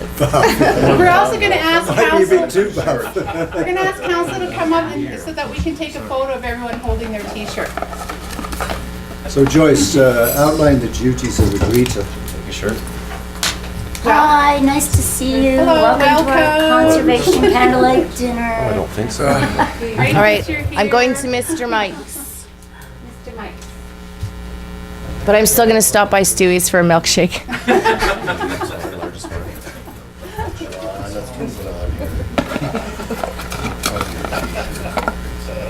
It's all good. I'll take anything. Browns. Thank you very much. You want a shirt? Is Brown's going to be open? We're hoping. We're going to try for it.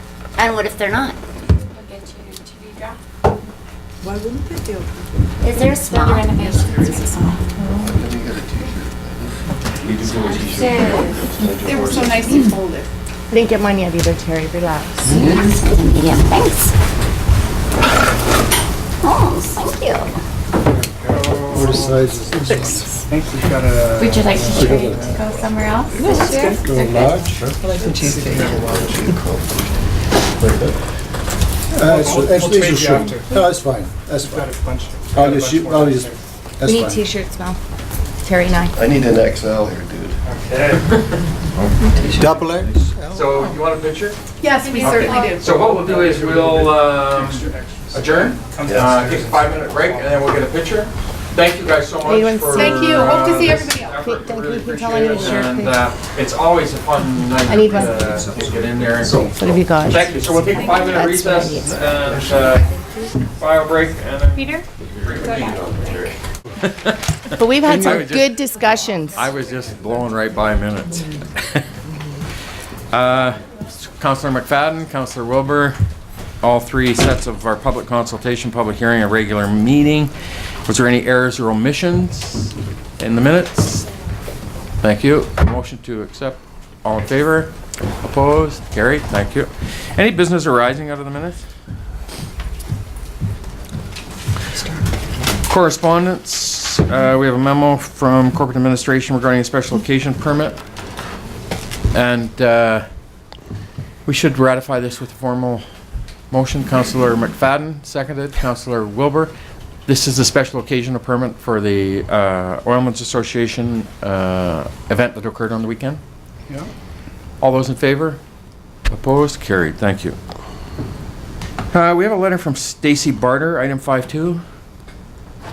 community engagement Is and learning specialist, sorry. Is this a moot point? Like, is this the event that we were supposed to participate in on the 22nd that's Yeah. now been canceled? That's exactly what I was thinking. Yeah. Was canceled? I had It's an not email. cancelled? I had an email saying it was cancelled. I was gonna say. Okay, I so if wondered if this was. my out- apologies, I out of didn't see sync. that or I missed it. It was the healthy communities That's right. thing, wasn't it? Yes, you're right. Yeah, staff was unaware it had been canceled, but I guess you don't need to take action on this. Okay, so we're not gonna, do we need to do anything with it that it's part of our agenda? Nope.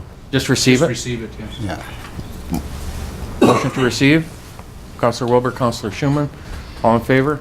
Opposed? Carried. Thank you. Letter from Rob McKay, the Deputy Mayor of the District of Tumbler Ridge, and regarding a request for support. Councillor Malkinson. I move that we send a letter in support of Tumbler Ridge in their negotiations with the province. Thank you. Seconded. Councillor Kenny. Discussion? You know, I read a stat that the community of Tumbler Ridge, we're facing an unemployment rate of almost 60 or 70% with the loss of Walter and Peace River Coal, Anglo-American. So, yeah, the impacts of that community, you wonder how they continue, the will to push through for the people in the community. It's strong, and I think it's a great message for us to be able to, we've benefited, the community of Dawson Creek has benefited over the years significantly from the community of Tumbler Ridge and those mines and the retail and service sector. And so I think it's a great message from us on this council to support. Councillor Parslow? Yes, we absolutely, Tumbler Ridge, the health of Tumbler Ridge is very vitally important to us. But again, I'm not playing the role of devil's advocate here, but it would be sure helpful if they were a little more specific. You know, what are they, you may know more because you attended UBCM, but what are they asking support for? Are they asking support for provincial money to do what? I mean, or say, hey, Tumbler Ridge is important to all of us, and we want them to. I mean, they live in a coal-based economy, and you know, any of those sectors are up and down. So, what are they actually doing? I know the one component was the issue of power, and they want to try and provide that IPP, an independent power producer, with that wind park. They wanted to try to see if that could be expanded to the benefit of the community. So I think there's a diversification with the province in terms of what they're trying to do for their community. And you know, I think back years ago when I was on the board of the Lakeview Credit Union, and we got in there, we got asked as the Lakeview Credit Union, and Minister of Municipal Affairs come in and said, would you guys come in and step up because the Royal Bank are closing? And that was in the 80s, right? So there's things that the municipal government, provincial government could do to assist the community when they're going through those strong economic impacts that are devastating to the community. So I think it's just that diversification is what they're trying to do and accomplish, and that's what they're asking for us in that letter. Retention maybe of staffing levels in the health centre and stuff. Yeah. Okay. Councillor Wilbur? I was just going to say, I think, you know, with their notes in here, that they're working on economic action strategy that will benefit the residents for both short-term and the long-term future. So I think they're just asking for support in presenting that to the province. Thank you. Any further discussion? All those in favor? Opposed? Carried. Thank you. Item 5.4, we have a letter from Kirsten Peterson, the Executive Project Director of the Ministry of Transportation. Councillor Schumann? I'd like to make a motion that we let them know that when they're in town, we want to sit down with them. I think we have a number of things that we would like to talk to them about from council's perspective, and we definitely should take them up on their offer to sit down and have a chat. Thank you. Second that Seconded. motion. Councillor Wilbur. Now, for me, I thought we were asked to make presentations or proposals before November 7th. Did I read that correctly? They're not going to be here specifically. Can I get clarification on that? Councillor Parsons? I'm a little confused as well. I didn't think that they were coming here. These meetings are intended to generate informal, constructive discussions about transportation issues of importance in your community and to the region. And it says, sorry to interrupt, it says our intention is to meet with all local governments by November 7th. Yeah, and I thought we were In Victoria? some central location. well, I suggest we offer them the opportunity to meet with us here. I absolutely agree. I think it's critical we have some conversation with them about some of the components around the development of the highway infrastructure. And, you know, the bypass is one issue for us that we've got to try to ensure that we continue with that. I think the planning, the 10-year plan for our community should be a north bypass. And we need to have that conversation with the Ministry of Transportation. And absolutely, I think we need to engage in that in some respects. Yep. Councillor Kenny? Well, it looks like they're looking for one person to represent Yeah. At a meeting somewhere. at their meetings there in the second last paragraph. So maybe we should see who wants to do that. Sure. Does anybody have a specific? Well, you Okay, so let's make that by way of a motion then, that if the meeting is outside of the of the municipality and they're not going to be in the region, that you want the mayor to attend to make that presentation on behalf of council? Is that As a way of an amendment? Yeah. So Okay, moved. thank Yeah. you. Okay, whatever. Thank you. Amendments. Councillor Schumann? and I want to invite them here.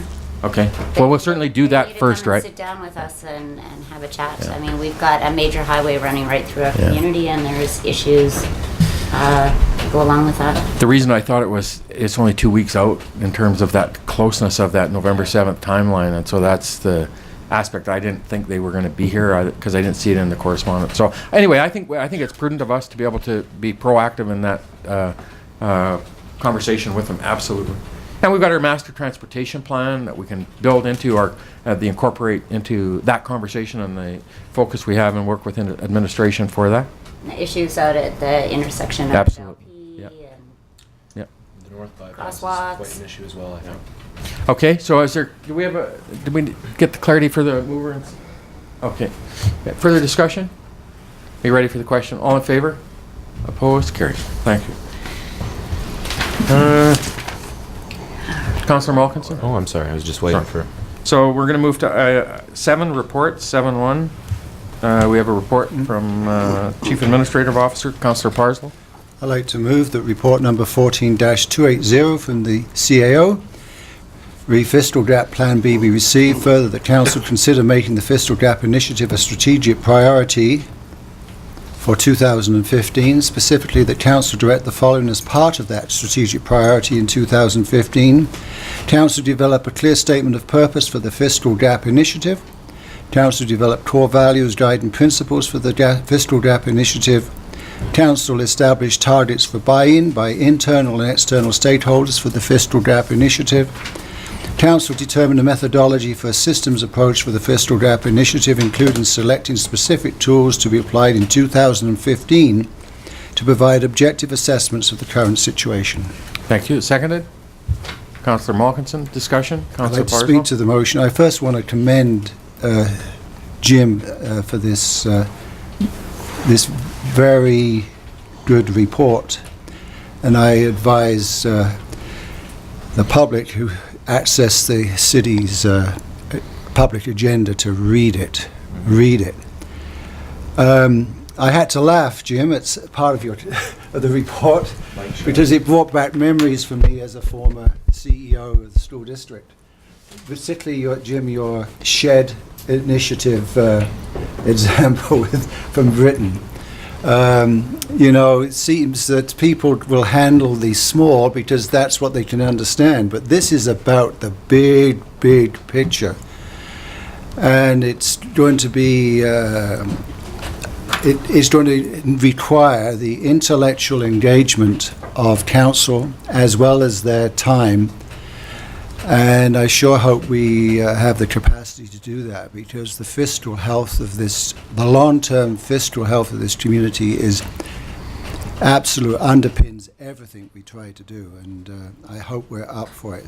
So anyway, I just enjoyed reading it, and I think those charts in this report are something that people need to reflect on. My experience has been, unfortunately, that the elected people I had working for, they could handle the small stuff, but the big stuff, they'd approve $1 million items, but they'd approve the needle over the $100. I hope we can engage in high-level view of this overall topic, which staff has brought to us, and I appreciate the fact that the CAO and CFO have said we need to deal with this. And it's unfortunate that Plan A didn't kick in. But again, we've got to somehow bring community involved and actively involved with this somehow. But that's a challenge for the next council. Thank you. Thank you. Further discussion, Councillor McFadden? I just want to say I certainly agree with Councillor Parslow's comments, and I too want to commend staff for the great work they've done. Going forward, the new council over the next 4 years will have a very solid platform in which to move a lot of these items forward. And I also would like to encourage the folks out there to go to the city website and read this report. It's just very well done. Thank you, Your Worship. Thank you. Further discussion, Councillor Malkinson? At the risk of being said what already has, I think it's important to emphasize, the impressive breadth of everything that's contained inside of it. It's like Charlie says, it underpins just about everything that we do, and it tries to take a very, very broad look and encompass all the different desires and put them into what I envision as a sustainable framework, something that can be continued on for, in perpetuity and responsibly. So that's that underpins, I think, my passion in the effort generally, Your Worship. I was sort of surprised, I guess, on the details of this report as well. I thought it was going to be a little more narrow in focus, but I guess it was a reminder that an election is coming, and that council is a continuing body, that you see the efforts, for the clear statement of purpose and core values and guiding principles for the initiative as well. That's something that I had thought had been addressed. Thought had been addressed previously, but it would be beneficial for new councillors, and even for the current council. That'd be a very, very beneficial practice for us all for all you folks to engage in. I suppose that even more narrowly still, I just wanted to maybe bring to the table or start a conversation about the public buy-in. That was the main question that remained in my head after I read the report. I had sort of seen that, and it was presented to me as that being the first and foremost objective of this initiative, and one that sort of separated it from many famous failures that I had been made aware of in the past. And it's I see that one of the directives here is to establish targets for buy-in by internal and external stakeholders. But as far as presenting the I might be using this incorrectly, the ethos of the problem to the public. What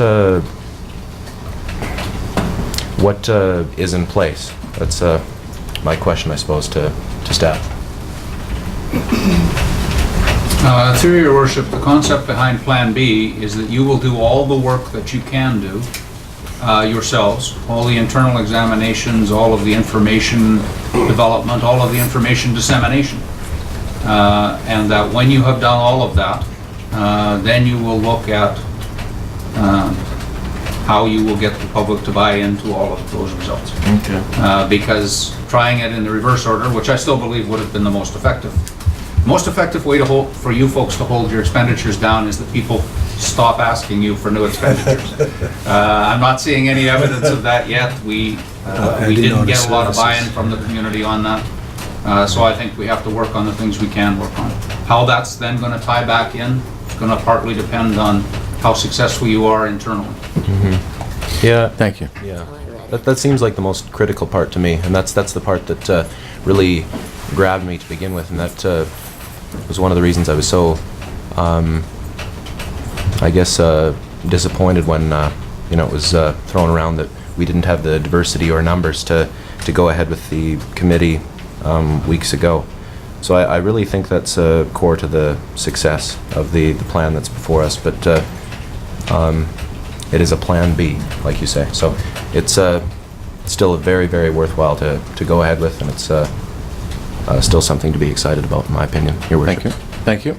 Further discussion?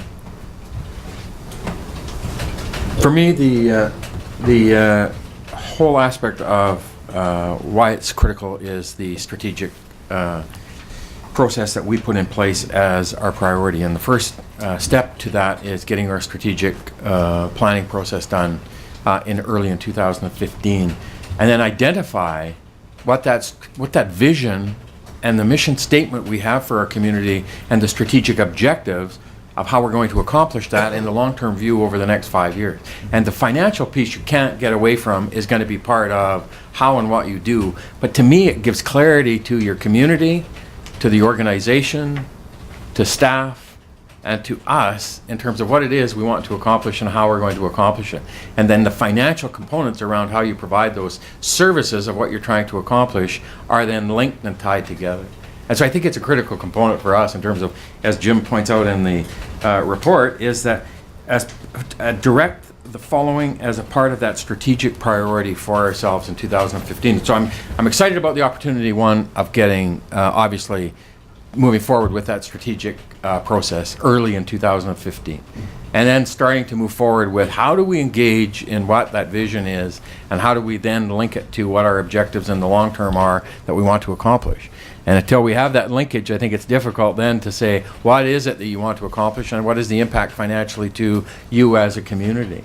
I had a wise guy once say to me, not a wise guy, he was a wise guy, and he said to me, Dale, I used to think I rocked at communication until I got out and started talking to people and found out I suck at it. And so to me, how we engage the community, how we find a way to chunk this out and get that vision in place so people have something to lock into. That's then when we start to find a way, I think, the success of the organization. So I really think it's a great job. I talked to Jim about it and sent him a note. I think we're on the right track, and hopefully we can find a way to make sure that locks in for the future. Councillor Parsons? Yeah, I'd just like to add to your comments about chunking things up, if council, we were unable to get in a viable committee to do with Plan A, so we need to think about really this big problem, how do we engage the public? I think, I'm not tooting my horn here, I'm tooting the horn of this council with the Shore Water Initiative. I think this council did significant work with what it accomplished. The Bear Hole Lake acquisition, if I can call it that, was just wonderful. But what I'm encouraged, again, I've always found that if we engage the public and are persistent in that, in these big issues, education of the public, everyone's got opinions. The unfortunate thing that many of those opinions are not founded on fact. And you look at as we slowly educated the public around the water issue, how people began to say, hey, it's not black and white as some people propose. People who engage in black and white thinking are living in a different age. There's a hell of a lot of grey. And the Shore Water experience has sort of encouraged me more so that the fact that if we put effort into communication, and we had excellent communication, excellent information, people began to say, hey, there's many slices to this matter, and we began to get a good second think. I'm sure we can do the same thing, although it's going to be far more complicated because everyone's got that little bit of turf they want to protect, right? But we have to tackle it.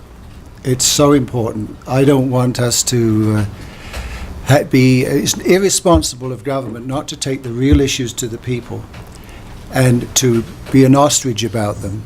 And I think it's also irresponsible for government to suddenly, there's a crisis and we have to dislocate and take massive action that upsets all sorts of people. And as Jim correctly says, I don't want a Prince George. What a farce, right? What a farce when they engage, whatever the group was, hundreds and hundreds of thousands of dollars, and then, it gets eroded. This has to be sort of a culture. Yeah. And it takes time to work at that. And so I think the council did some good stuff. And this we can take that forward with this fiscal. Everyone's got ideas about budget, but until they really get into it, they see that it's a much more complicated issue. So I think it's a good recommendation. Thank you. In spite of Plan A not happening. Thank you. Further discussion? You ready for the question? All in favor? Opposed? It's carried. Thank you. Item 7.2, we have a report from the CFO in regards to our Calvin Crook Center for the Arts renovation project, the final financial report. Councillor Wilbur? I'll make the motion that report number 14-210 from the Chief Financial Officer regarding the Calvin Crook Center for the Arts, which is the old post office building capital renovation project. Final financial report to September 30th, 2014 be received for information. Thank you. Seconded. Councillor Schumann, discussion? Councillor Wilbur? I would just like to know that if anybody in the community has concerns, this is a very open, transparent, and detailed cost of who was involved and what they got paid, and please go look at it. Thank you. Councillor Parslow? Yeah, I think it was an excellent report. I, somewhat facetiously, was wondering if we could put a big banner up by the Calvin Crook Centre and say, this costs $17,631,000, because yesterday I had 2 phone calls saying that they heard it was 21 million. It's in the newspaper. Was it? 20 million in the newspaper. Well, let's put a big sign up. I mean, stop phoning people, just read the sign. I mean, I've been a bit facetious there. But anyway, I think we did the right thing in finishing the building. And other past issues, that's history now, and let's move on.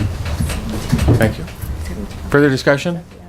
You ready for the question? All in favor? Oh, sorry. Sorry, I do have a question. Sorry. Go ahead. Councillor Parslow had just quoted 17,631. That was the total budget, but when I look at invoices to September 30th, I just want clarification from Shelley, if I could. The actual total is 17,429,899.79. Yeah, thank you. Through your worship, Councillor Wilbur is correct. That's the cost to September 30th. Yeah. But we have also put in there that there's a few invoices that have to be tied up.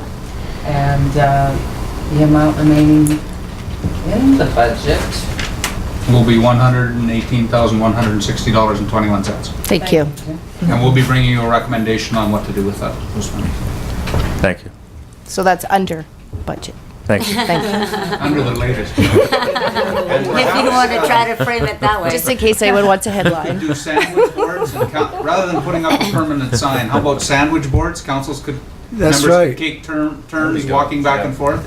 I understand in the industry, gorilla suit's always a good attention grabber if you're going to wander around with that stuff. Councillor Parslow? Yeah. So, yeah, thank you, Councillor Wilbur.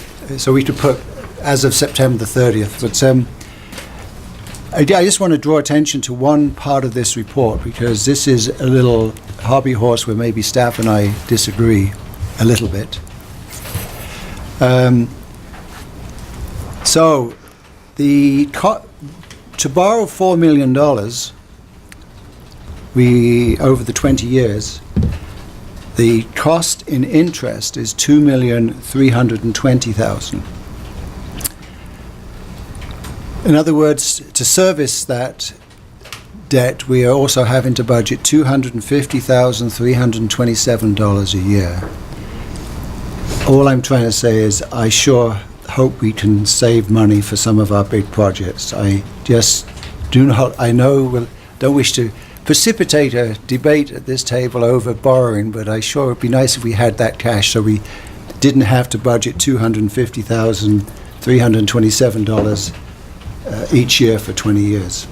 Thank you. Ready for the question? All in favor? Opposed? Carried. Thank you for the report, Shelley. 7.3, we have a report from the Director of Corporate Administration regarding user fees and surcharges policy. Councillor McFadden? I'll make the motion that report number 14-209 from the Director of Corporate Administration regarding user fees and charges, leasing exemption be received. Further, that the amendment to Appendix B, leasing regarding an exemption for the Royal Canadian Legion Branch 141 be approved pending the 30-day review period. Seconded. Councillor Schumann. Discussion? Ready for the question? All in favor? Opposed? Carried. Thank you. I think the Legion's very pleased, right? Sorry? The Legion is very pleased. Very. Item 7.4, we have a report from Director of Corporate Administration regarding an extension of a lease agreement for P&G. Councillor Wilbur? I'll make the motion that report number 14-216 from the Director of Corporate Administration regarding the PNG lease agreement, the CNG fill station be received for that the current lease agreement with Pacific Northern Gas for the purpose of operating a temporary compressed natural gas fill station be extended for a one-year term beginning November 5th, 2014 at the cost of $11,000. Thank you. Seconded. Councillor Kenny?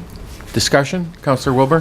Through you to staff, and I believe I asked this about something else, how long can they run on a temporary fill station? When do they have to decide that it's permanently going to be there, or do they? Through your worship, in this case, that would be up to council. The proposal is that you grant them this extension, which they continue to say is to allow them time to build their permanent facility. At some point, I assume council would get tired of extending the lease on the temporary facility. Thank you. Thank you. Any further questions? Does the aspect of the partnership with AltaGas and P&G on the LNG facility they're planning to build and construct on the west edge of town, does that have any impact on what they're doing with their compressed natural gas permanent location? Through your worship, they say no. They say that the delays in the CNG station are related to the delays we can all understand and relate to about the lack of availability of contractors.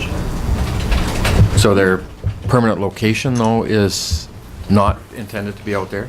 No. Okay. Thank you. Ready for the question? All in favor? Opposed? Carried. Thank you. Report 7.5, Director of Corporate Administration, Election Day Transit Service. Your phone is Councillor skipping. Schumann. Sorry. I'd move report number 14-215 from the Director of Corporate Administration regarding Election Day Transit Service be received. Further, the fees for service or for public transit within the city of Dawson Creek be waived for the general voting day on November 15th, 2014. Thank you. Seconded, Councillor Malkinson. Discussion? All those in favor? Opposed? That's carried. Thank you. Report 7.7, report number 14-211, Director of Infrastructure. 7.6, you were... Sorry, I just moving right along. 7.6, Director of Infrastructure Sustainable Development regarding Residential Development Committee recommendations. Councillor Malkinson. Thank you, Worship. I move that we receive this report from the Director of Infrastructure about these Residential Development Committee recommendations, and that Council direct staff to prepare a zoning amendment bylaw that reflects the recommendations of the Residential Development Committee. Furthermore, should any applications for building permits be received that would be contrary to the proposed amendments, that staff be directed to bring those applications forward to Council for their consideration. Thank you. Seconded, Councillor Wilbur. Discussion. Councillor Wilbur. Well, again, I just want to commend the people that came forward and formed that committee, and they put a lot of work into bringing this forward, and I really appreciate it, and I think they really looked at all aspects. And then the other thing I just wanted to duly note that the change in the suites to the duplexes, I believe the recommendation forward for that was that those would actually be considered fourplexes now, have a zone for them, and the lots would have to be bigger. So I just want to put that out there that that's the change where that recommendation is. Thank you. Further discussion, Councillor Malkinson. Thank you, Worship. I think this is the end of a very good process. Well, I suppose the continuation of a ongoing process to make our bylaws reflect the better interest, common interest. There's just a few questions that I had out of I suppose the particulars that are included in the memorandum from Urban Systems. And one of them is surprising to me that I don't remember being discussed, and I was absent the last meeting or the last couple meetings, so I suppose it could have been covered then. But I just saw that public parks and playgrounds and community gardens are recommended to not be one of the allowable uses in RS1 and RS2 and RS3, and I was wondering why that is. Through your worship, I see Kevin sitting there. I'll just kick that in. Perfect.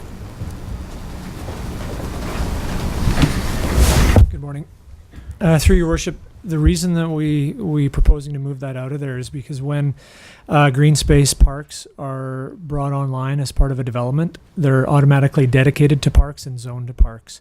So you don't need to have that permissible use within the residential zone because they will be zoned, P1, P2, whatever that is. But we're maintaining it in the multifamily because we would encourage that in a multifamily development, that they would have some green space and perhaps a playground or a park. So it would be a permitted use within that on an apartment complex. Thank you.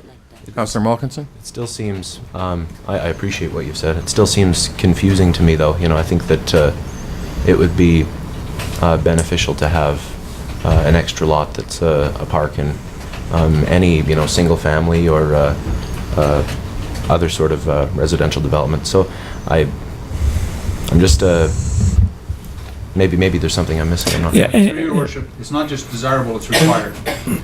When somebody proposes a development, the subdivision bylaw requires them to dedicate a certain amount of land for park. All we're saying here is that it should be zoned park, not zoned RS1. So you're sending a message about permanency of that park rather than suggesting it's still available for residential development, which is what an RS1 zoning does. Okay, I understand now. That seems to make more sense. Thank you. Further discussion, Councillor Parslow? Yeah, I think it was a good thing to have this committee, contrary to some people.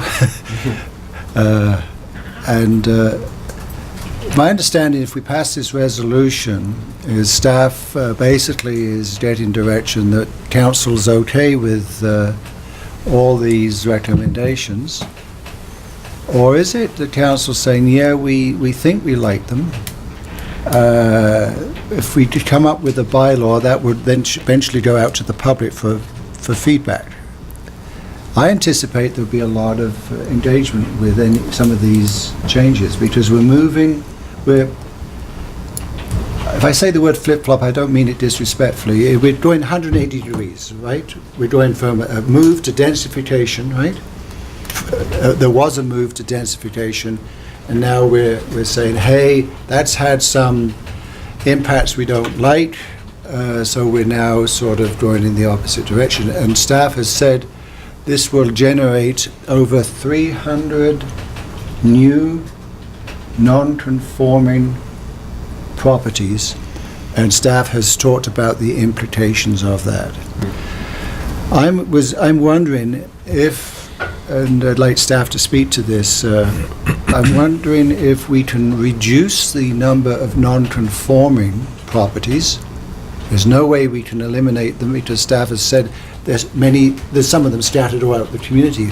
But is there an area that we could make a sub-designation of so that they would be okay in that area because they're there, and we would therefore reduce the onerous work of people having to do all the things that staff has outlined to make their property insurable and all the mortgage stuff.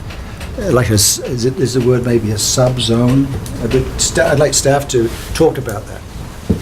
Through your worship, so to respond to the first question first, council certainly can't be saying, and staff cannot be reading, your agreement to go to public hearing as you've already decided what you're going to do, because that would not be lawful.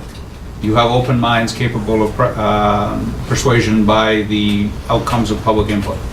And so the motion today is to take these proposed changes, develop them as actual amendments, and then take those amendments out to a public hearing. Within the report, to the extent that non-conforming use is raised as an issue by yourselves or by the citizens, the report canvasses several ways that you can address that definitionally to provide the widest latitude to the properties that find themselves in that position without compromising your overall objectives. So that'll be something that will follow input rather than necessarily color the input. There will be many of those issues that will be brought to the table, I believe, and the outcome is as yet uncertain because you are required by law to to provide that uncertainty so that folks can have their viewpoints considered. Thank you. Further discussion? Councillor Parslow? Yeah, one question, it's one thing that the committee recommended, which was brought to the committee as a result of input from other non-committee members, but residents of the community, was the increase of the garage, or what's the proper word, outbuildings, from 750 to 780.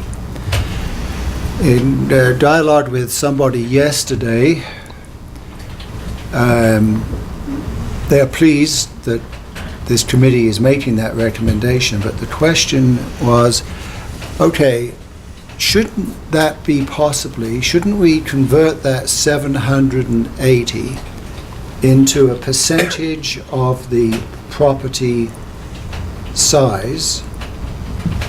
So let's say, just to illustrate what I'm getting at, that 780 for a standard city lot might be 10%. So if I have a large lot, or even a double lot, or in this person's a lot that's a lot in it, it's about 150% of the standard lot. They would be able to build a larger building. And so if we converted the 780 to be a percentage, that was the question. I thought it was a reasonable proposition, but maybe it would make things ultra complicated. I just don't know. Through your worship, it wouldn't make things complicated. What it would do would acreage owners could have a house and a shop. Yeah.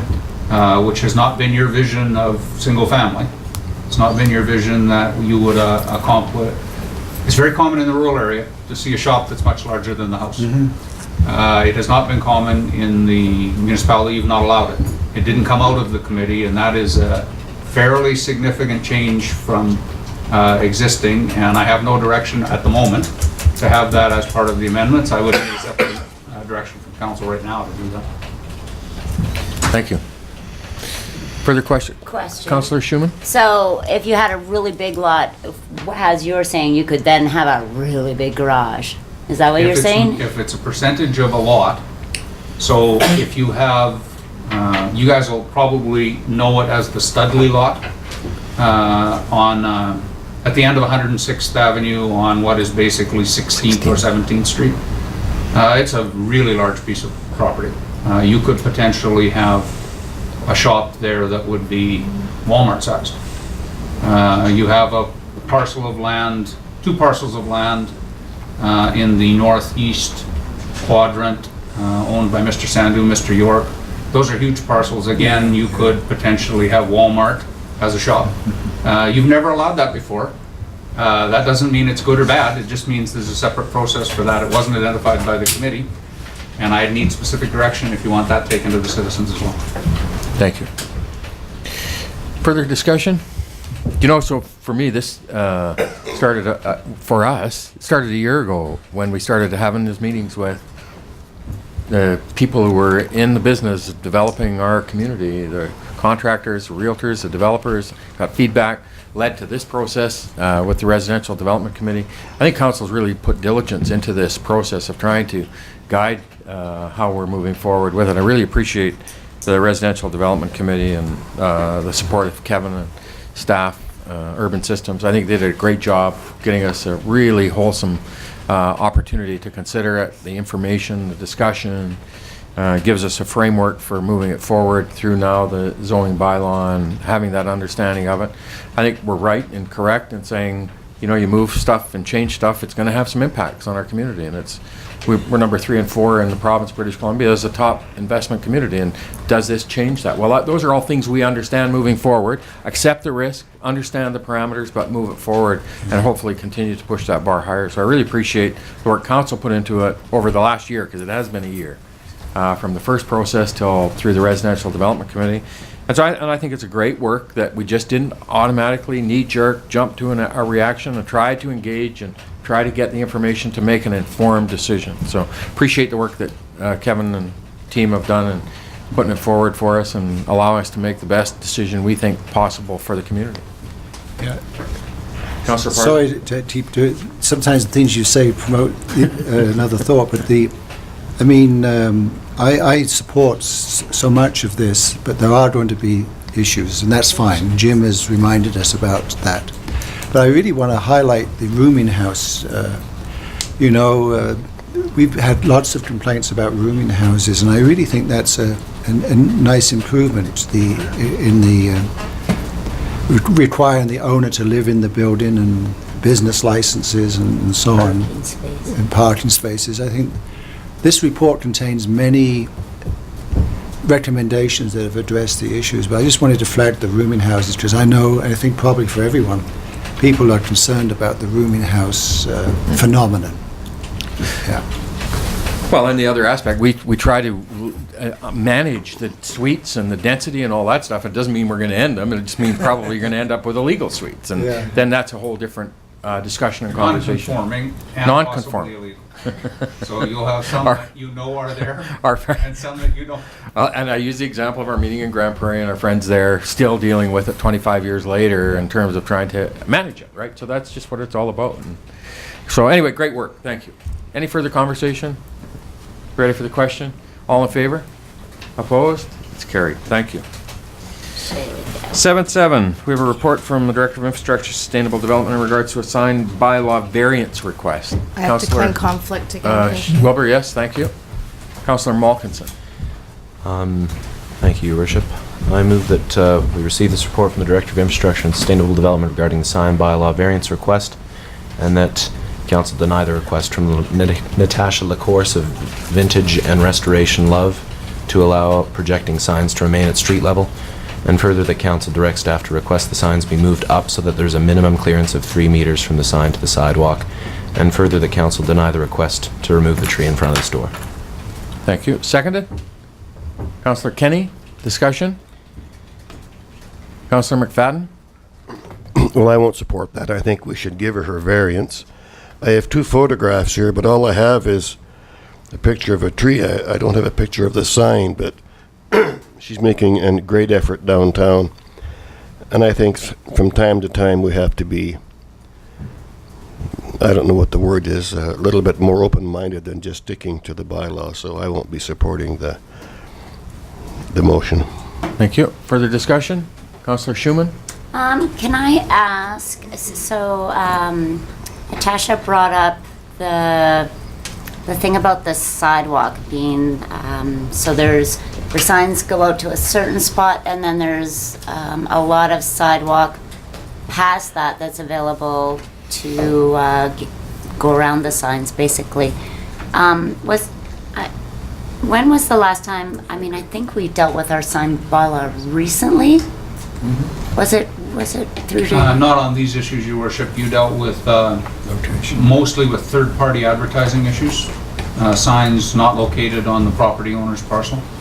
2007, I read the bylaw, I looked at the bylaw, reviewed the bylaw, it looks like it was 2007 is the last signed bylaw.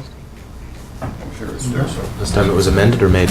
I'm just questioning whether or not our sidewalks were as wide as they were, or as they are now, when we last looked at that bylaw, like if that changes anything. Yes, they were, Your Worship. The reason for the provision, this is not some bureaucrat deciding what would be the most onerous thing they could possibly do to a business owner. This is just common sense. The sign should be high enough you can walk under it. Absolutely. How hard a thing is that? Yeah. That's the provision. The bylaw says your awning, your sign can project all the way over to the sidewalk, to the edge of the sidewalk, which means in this case you can have a bigger sign in those areas than anywhere else. The smaller the sidewalk, the smaller sign you can have. You can protrude all the way over to a small distance from the gutter. You just have to have it up so people can walk under it. Thank you. Councillor Parsley? Yeah, I'm not enthusiastic about variances. I mean, if there's something wrong with the bylaw, change the bylaw. But I agree with staff from the point of view of having that at that height. I think you should be able to walk under it. I mean, if we do it for one, are we prepared to do it for all? And what would be our reasons for denying other requests? And what does that look like? I mean, I love the sign. The issue, according to Natasha, is the tree. And Well, I love trees as well. They're very important to us. But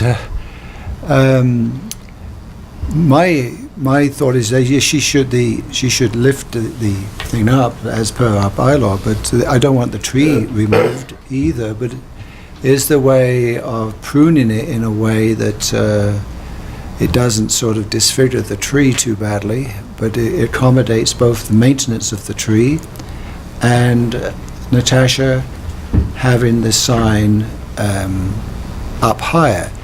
I would disagree from my looking at the sign that the tree being in front of it is material. The sign can only be read if you're east of the property or west of the property. It is not displayed parallel to the road. So, and I would think we have a wonderful arborist, horticultural staff person. I would want to know his opinion through staff about the impact of pruning on the tree from the point of view of it's the aesthetic appearance. I mean, I don't want a tree carved out on one side and fully on the other side. That looks bizarre. But is there a way of making this a win-win? You know, we keep the tree, but we prune the tree in a way that it doesn't interfere with the flapping of that sign.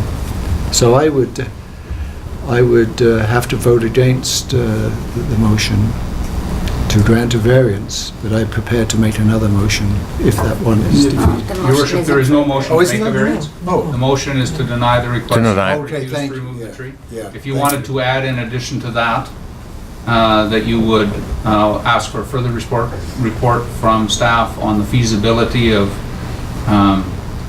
removing the tree from the viewscape so that you can see the signs from the road, we can do that. I must say that's an unusually robust tree. As Councillor Kenny can tell you, the one in front of her operation is a scraggly, unattractive tree, but would be fine to prevent people from, like it allows the view through, big time. The one that's in front of this store happens to be a great success. That tree is robust. And unfortunately, at its age, if it was removed, certainly it wouldn't survive. So removing it and replacing it with a tree that is shorter would still leave you a tree there, but it would sacrifice a very robust tree. Thank you. Councillor Parsons? Yeah, sorry. When Councillor McFadden's speech, I really listened, so I forgot about the recommendation. So, but I would like to what staff just said about the looking at the tree to be an amendment to this motion. I can't repeat word for word what Jim said, but the essence of it is something I'd like to look at. So we're going to ask the administration to come back with a report to see if the tree can be pruned back to So manage. if you simply add that to the existing motion, they're not contrary to one another. I think we should be clear in our messaging that our expectation is that the either the store operator or the property owner will move those signs up, because as you know, the store operator has basically said they won't comply with the bylaw until we finally sorted all of this out to their satisfaction, and don't think you should allow that to continue. Oh, no. Thank you. Further discussion? Councillor Malkinson? I think that's captured in there sufficiently. I think we're good with that. Brenda? The seconder for the amendment? Oh, I'm sorry, yes, I need a seconder for the amendment, but will. Councillor Schumann? Further discussion? I just Councillor have Schumann? one more question. Yep. Natasha also brought up the fact that when she applied for her business license, it would have been nice to get the sign, the sign bylaw as well at that time. And I'm wondering if we can just see if we can do We that. can certainly make that as a procedural change, some notation on the business licensing. Most people don't prefer to get hard copies of bylaws anymore. Most people look them up on the website, so... Maybe a stick or some, one of the sticks. Well, we have about 700 business licenses a year. About 150 of them are new. What expense are you authorizing here? Given that This is the only non-compliant sign that we have in the community. It's not a widespread situation as was suggested by the delegation. And in fact, I don't know what was the unusual circumstance here, because by far the preponderance of the sign permits we get are actually from the sign company. They take the permit on behalf of the owner, in the same way an electrician takes the electrical permit on behalf of the building owner. So we seldom get the sign permits filled out by the actual business owner or operator. It's almost always by the sign company. So what about just a notation on the, when they're picking up their building, That's their dead easy, because we print business? those as we need them anyway. We just make the Yeah. change on the So just form. check out the sign bylaw or something on there. Thank you. Further discussion? Are you ready for the question? All in favor? Opposed? It's carried. Thank you. Do you want that Voted noted, in Councillor McFadden? Oh, sorry, on the Voted in amendment? favor. First on the Oh, amendment? it's the amendment. And now, I was confused. so we're voting on the motion itself now? We voted on the amendment? The motion as amended. And now the motion as amended? All those in favor? Opposed? Oh, flip. It's carried. Well, they amended it, then I'm happy with it. Good. Well, reasonably happy, as I can be. Well, for you to just be slightly happy is a joy. Item 7.8, we have a report from the Deputy Director of Community Services regarding the arena advertising agreement amendment. Councillor Wilbur? I'll make the motion that report number 14-212 from the Deputy Director of Community Services regarding the arena advertising agreement amendment be received. Further, that council direct staff to amend the current arena advertisement agreement with Terry O'Dwyer to include a 25% return on arena advertising gross revenue, and further, council direct staff to make the amendment retroactive to September 1st, 2014. Thank you. Seconded? Councillor Parslow, discussion? Councillor Malkinson? I'm not certain whether others may feel the same, but I'm kind of uncomfortable with the way that this is presented. We had an open process to, find out who is interested in doing this, and it's been 21 months since we've entered into this agreement with this gentleman, and I don't understand the basis why we should up it to 25% from 15% the midway through the contract. It just doesn't seem to make a lot of sense. Perhaps there's a little more clarity that could be provided to me. Thank you. Through your worship, so the current contract holder has expressed the opinion that they are exceeding all of our revenue targets, and that they feel that the compensation to them is not sufficient to justify the extra efforts they are taking. So the alternatives then are to accede to that request, which is the recommendation, or to go back out to a tender. The current contract holder has proven that they can generate this revenue. Anyone else would be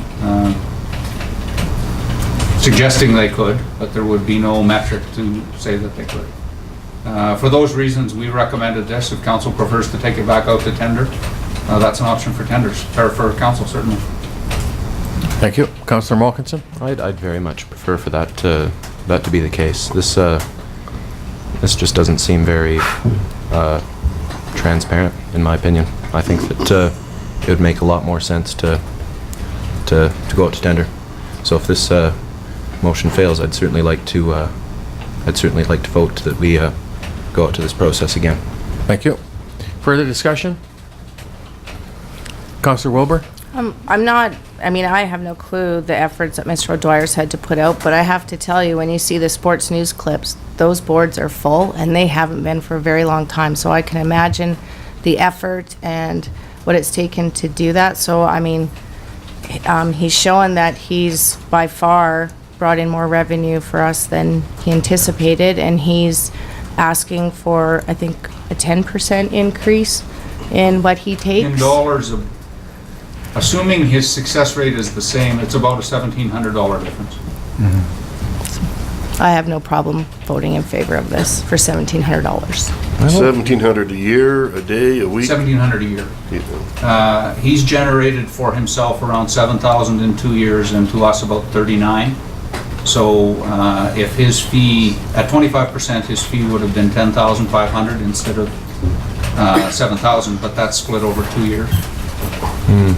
Councillor Parslow? Yeah, notwithstanding Councillor Malkinson's concern, I think the city has a good deal here. Costs for everyone are increasing quite significantly for services. So this person certainly will be incurring likely increased costs for doing business. So that's one aspect of it.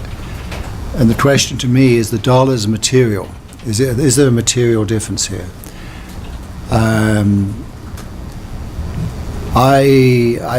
just guessing because we don't have it here, but if we just split the 1,700 into 50% of it for increased costs and 50% of it is partly, my impression is that this arrangement has been working very well for the city.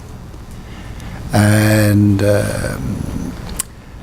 unless staff says that there's something wrong in process, that we have to go to tender because there's something wrong there, I will support this recommendation. I think it's been a good deal. Thank you. Further discussion? Are you ready for the question? All in favor? Opposed? Carried. Thank you. You want that recorded? Absolutely. Thank you. Bylaws 8.1, we have our permissive tax exemption for consideration of adoption. Councillor Schumann. Seconded, Councillor McFadden. Discussion? So are you ready for the question? All in favor? Opposed? It's carried. Thank you. Item 9, Mayor's business. So we've dealt with Natasha LaCourse and her aspect. We have a request from the library, a presentation and delegation on the library, so I'd like that by way of a motion. Councillor Malkinson, seconded Councillor Parslow. Any discussion on that? I think they did a great job. I really love what they've done, and I think it's a real credit to them. So. No, as I say, I just liked it very well, very much, and I'd like to see where it's appropriate, similar moves. It puts that city-community partnership to the fore with that. This is part of the city. Great job. Yeah. Ready for the question? All in favor?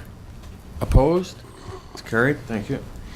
We had a request from Bruce Lance from the Northern Lights Recovery Center in regards to a letter of support for that proposal. Councillor Malkinson. I move that we send a letter of support. Thank you. Seconded, Councillor McFadden. Discussion? Ready for the question? All in favor? Opposed? It's carried.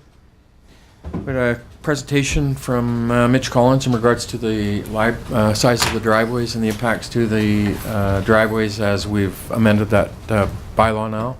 Is there anything we want to do with that with respect to...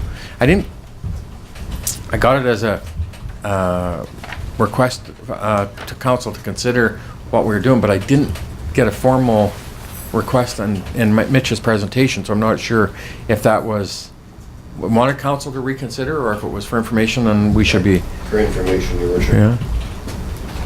We've dealt with, certainly there's components within the Residential Development Committee and that bylaw that we've just moving forward with under the public hearing, which will consider all of those aspects, and maybe we refer that through to that process for consideration. Does that work? Could do that by motion, Your Worship. Yeah. You could, the minute taker will have summarized the presentation. You could ask that be forwarded to the public process on the Presidential Development Committee. Part of our motion today was to absolutely instruct administration any requests or any permits that are contrary to now the proposed zoning are going to be held, and I would assume this driveway size driveway is exactly along that line. So maybe we'll just do it on that basis if we can. Just a motion to refer. Moved by Councillor Kenny, seconded by Councillor McFadden. Discussion? All in favor? Opposed? It's carried. Thank you.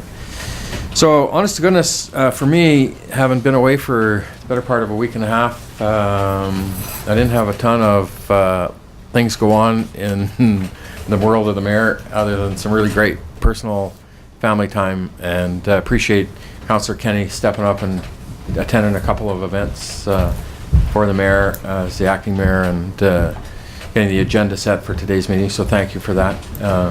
There was one news release that we had last week that I just wanted to highlight.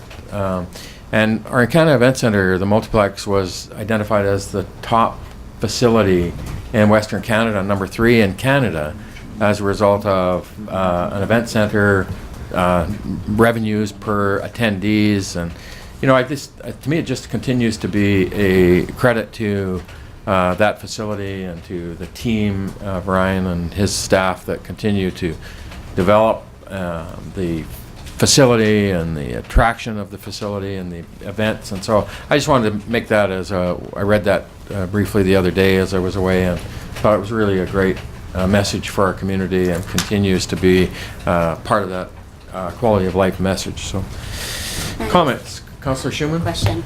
So I've been getting some questions from the public about so they've seen this story. For me, it's a really great good news story, and I was celebrating that, sharing it, etc., etc. And then get the questions, with regards to how much money is the city getting back from them. They see that 2 million whatever number that the event center earned over the year with a certain amount of events, etc. And so I'm wondering through the mayor to Shelley, if we could just maybe clarify how that works. Like, the event center made that much money, are they paying us back money, or how does that work exactly? Oh gosh. The event center grossed that amount of money. Yes. The event center loses money. The event center loses, in your current budget, for your 2014 year, you budgeted 1.4 or so. 1.5 as the operating loss for the facility. And we are not aware that they're going to miss that budget targets. We believe they will meet their budget targets. That's our year-to-date information. They bring a budget to you each year. You approve that budget. So you approved a budget from them that said they would lose $1.5 million this year. You'll get a similar budget presentation from them early in the new year, and you will approve it or you will not. The news release is celebrating their revenue generation, but it is not in any way meant to imply that there was a profit turned at that facility, or that a profit is on the horizon at that facility in anyone's lifetime. Thank you. Thanks.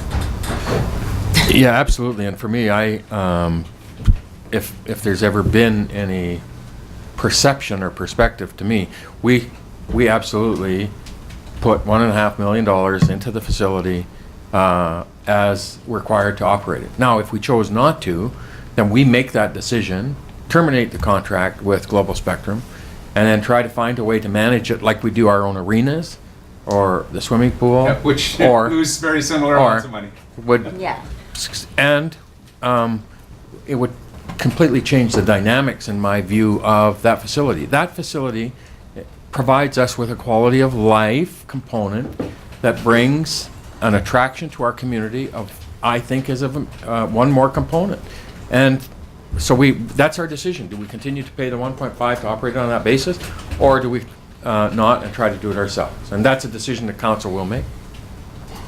Councillor Schumann? Yeah, and I can, just from how well the facility is doing, Global Spectrum's doing a fabulous job out there, and I, for one, appreciate that. Thank you. So that's it for Mayor's business. Item 10, diary. Through your worship, I would suggest you strike the automatic item on the Calvin Crook Center. Yeah. That was meant to be around construction, unless you wish to hear at every council meeting the operational difficulties of any of our facilities. Yeah. No. Can we move that? Move that. So I'll make it by way of a motion. So Councillor Schumann, seconded Councillor Wilbur. All those in favor? Opposed? It's carried. Thank you. Consent calendar. So moved. Councillor Parslow, seconded. Nope. Councillor Schumann. Discussion. All in favor? Opposed? It's carried. Thank you. Our strategic priorities chart. Again, Your Worship, I believe your two remaining items with the fiscal gap plan B report here and with your determination at the previous meeting around Sherwater, I believe all of the items can now be checked off. Thank you. But I need a motion to do that. Yep. Moved by Councillor Schumann, seconded Wilbur. All in favor? Opposed? Carried. Thank you. Question and answer period? No, it's Nothing? signed up. So we move to our committee of the whole reports. And first up, we have a report from our RCMP Staff Sergeant, Sergeant West. Good morning. Morning, Mayor, Councilors. Welcome. Staff. As you can tell, I'm still here. I love it so much.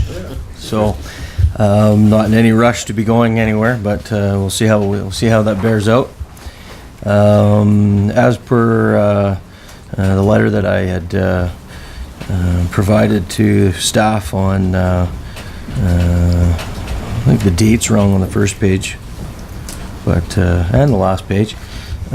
Comes down to the fact that if there isn't a spelling mistake in it, I probably didn't write it, because spell check can't even keep up with me. We've had some developments over the past 3 months. On the municipal side, we've undergone some personnel changes, and we wish a couple of our longtime staffers and our CPIC and clerical staff well in their new endeavors, both with the city and in the private sector. We have managed to get everybody that had applied and was approved through the long and onerous security process, and they're on their learning curve at present. We're awaiting some training. Of course, I'm at the mercy of E-Division headquarters and our training coordinators down at PRTC in order to make sure that happens.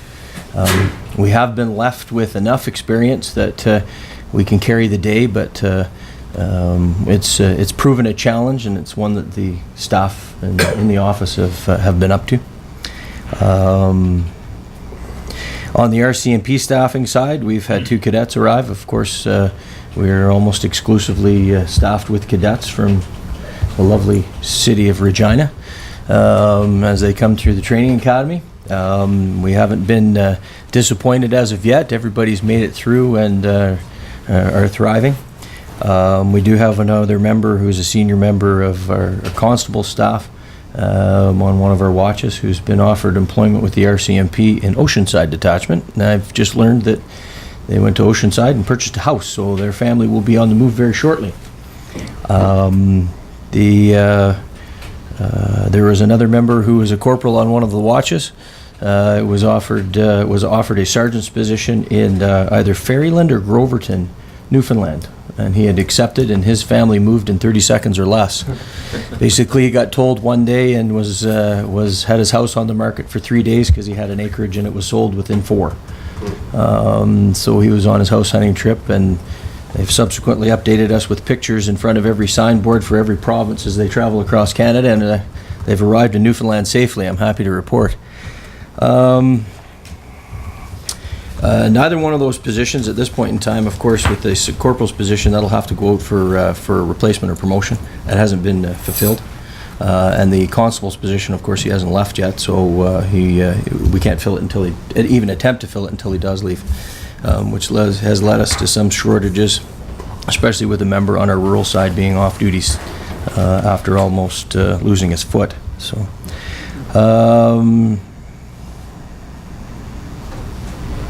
We have had some administrative challenges more towards the beginning of this period. Of course, we've gone for July, August, and September without a report. Our divisional resources and our national resources have made a decision to go with a computerized system, which took some learning curve on everybody's part, right from the detachment level straight through to the corporate level on the RCMP side of things in order to get straightened out. I'm happy to say that any backlogs that I've noticed or been able to have any influence over have been corrected. Shelley and I, the Chief Financial Officer, dealt with those pains not too long ago. On our local crime front, over July, August, and September, we were up in calls over 2013.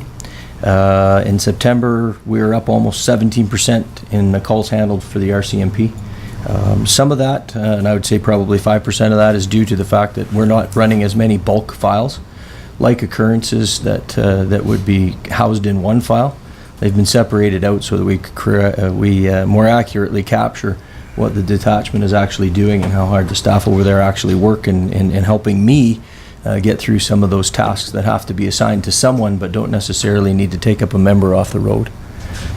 As we all know in our local community here, we are often targeted by organized crime groups out of Alberta, northern Alberta, southern to Calgary and Edmonton, as well as Prince George and the Lower Mainland. There had come up an opportunity within our rural area, which didn't impact our city budget, but it did impact our crime statistics for the city itself. We were able to call in and operate on a joint forces operation agreement with CFSEU, which is an acronym right now that escapes me, but suffice it to say that the departing staff sergeant's unit partnered with the sergeant in his old unit, and we saw some success. Conducted a search warrant on a rural property within our detachment area, and we had subsequently seized a stolen travel trailer, boat trailer, house trailer, 2 stolen trucks, off-road motorcycle and quad, as well as a large quantity of cash and drugs, along with stolen guns from our local community. So in essence, we dealt a blow to that particular group that was operating within our area under the blessing of somebody else. And in doing so, we brought in specialists with the Combined Forces Special Investigations Unit. There we go, I remembered what it was. In the total of 6 members, 2 PDS, Police Dog Service members, as well as Forensic Identification Section to help us with our investigation on the other end to tighten things up and make sure that we can secure an indictment against these particular individuals. As well as our district's aircraft, which was flying for some 6 or 8 hours over a specific point on 2 days as we conducted a high-risk takedown of the property, of course, with the firearms. And to underline that, the gentleman that was a prime target in the investigation was in the possession of a loaded handgun, quantity of cash, and cocaine when he was come upon by our PDS unit in the bush with some of our containment team members or members that were suitably armed given the circumstances. Not a small operation, but it's the operations that we're committed to. Those are the resources that we bring in for the community. When they're operating in the area, they're operating within the city of Dawson Creek, and we take a very, very dim view of that. Our members locally, though, have been very active in the impaired driving interdictions that they've been doing. In fact, they're exceeding any expectations I had or any expectations that our North District might have for our office.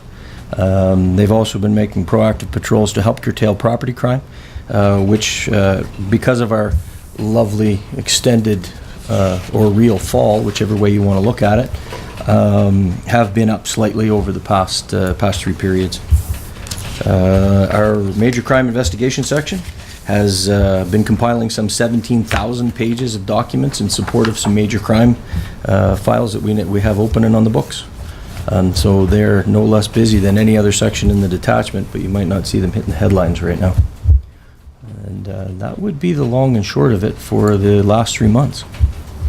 Thank you. Councillor Schumann? I see on the last, I guess it's for September, that you've now separated out the assist for mental health.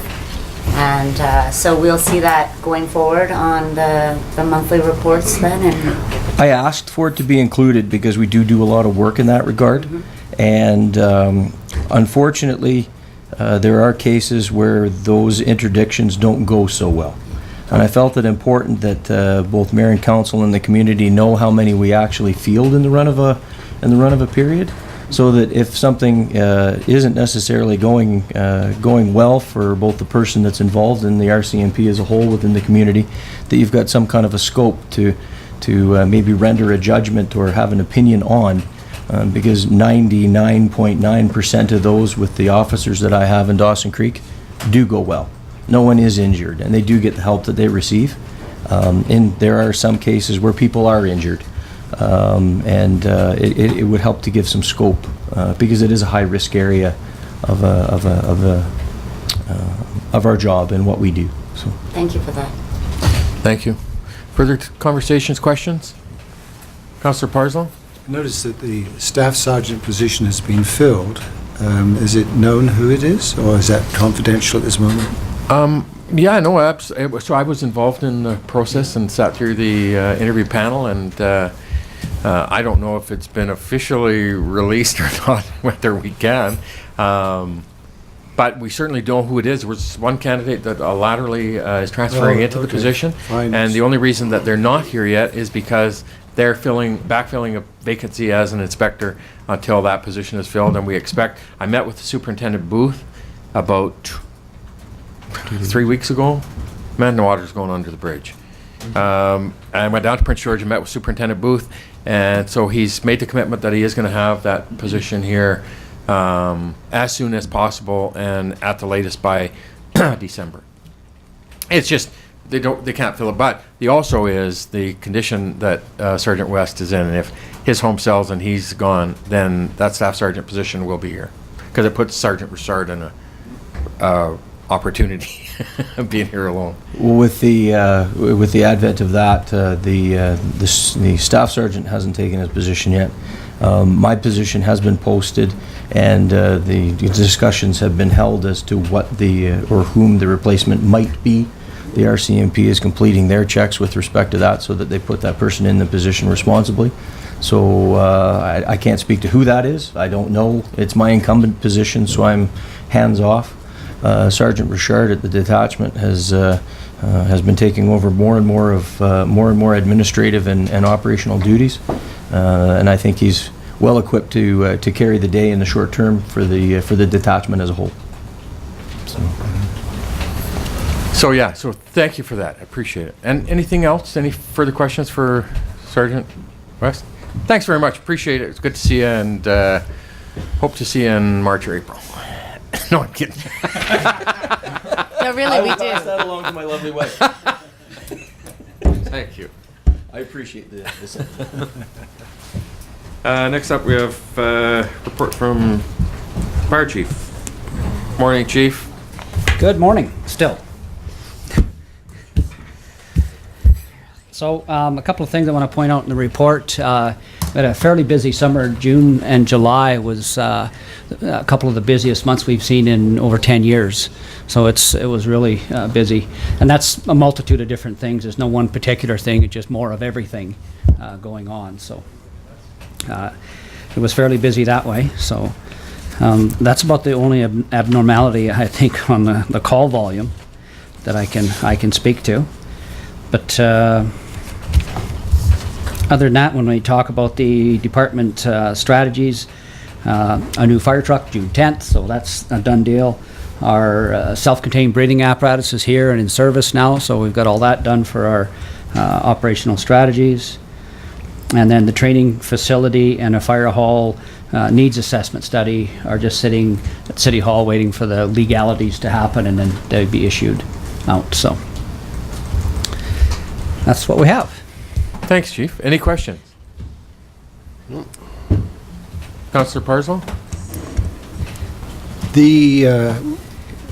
It seems to me we keep having fires with certain types of buildings. You know, they generally seem to be older and rented, and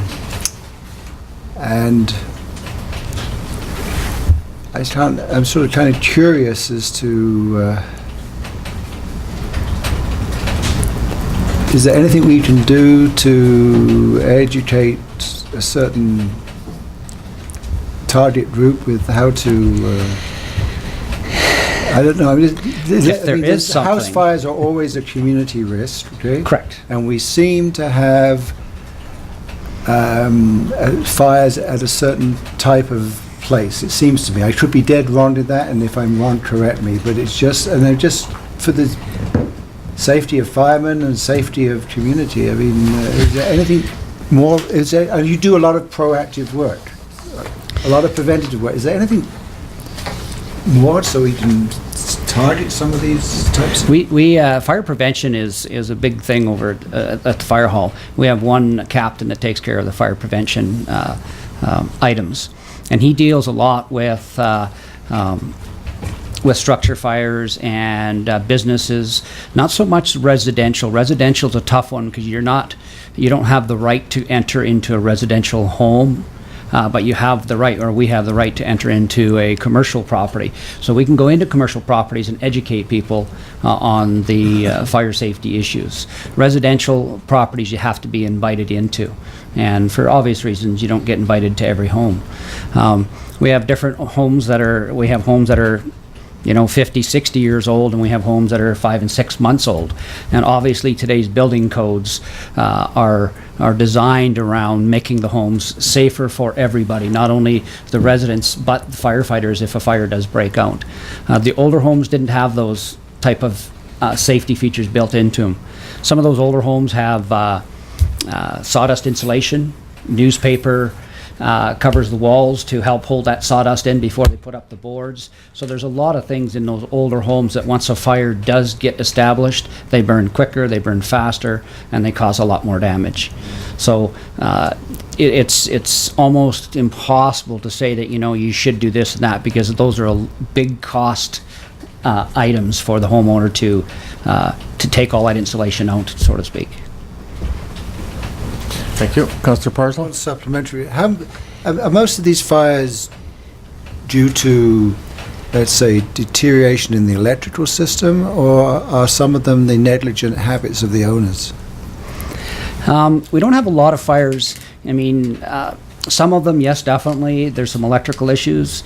Some are just the last few big ones we've had. Some of the big ones we had, I should say, have been caused by smoking materials.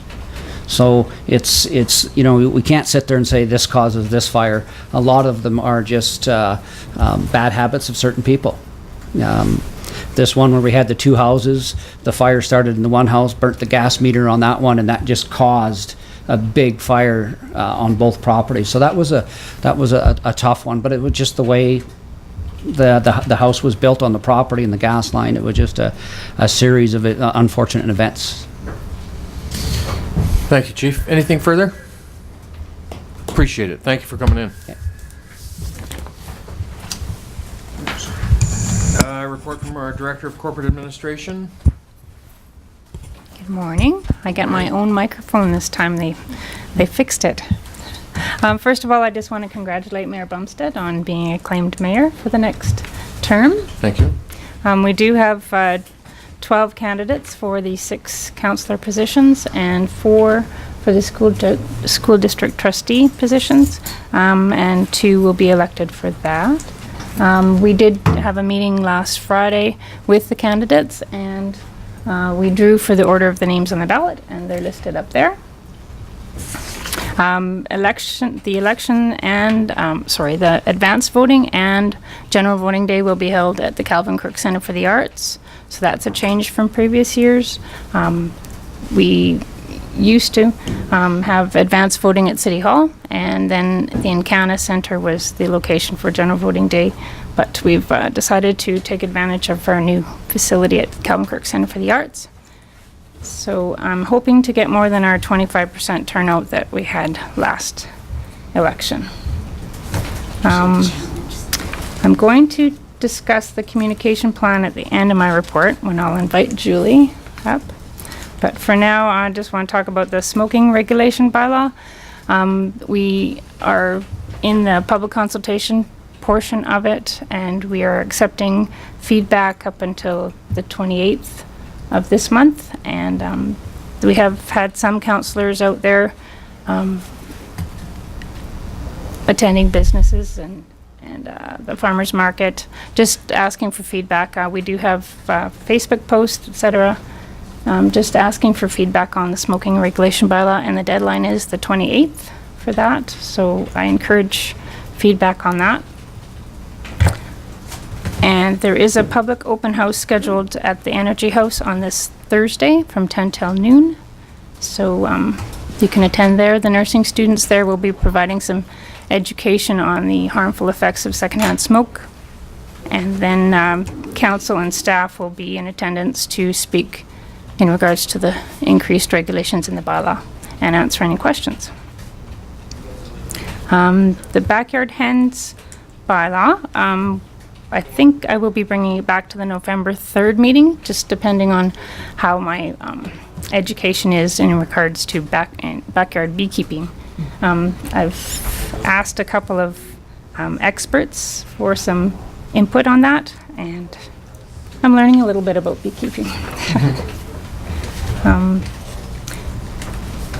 Next thing, our admin department is a bit short-staffed at the moment. We are losing Julie to Fort St. John, unfortunately. She's been a great benefit in regards to our communication plan. I have a nice long list in my report about the extra efforts in our communication that we've had this year, and that's mostly because of Julie, thank you. And we are going to launch our Dawson Creek Waste app this morning, and if I could have Julie come up and help us with that.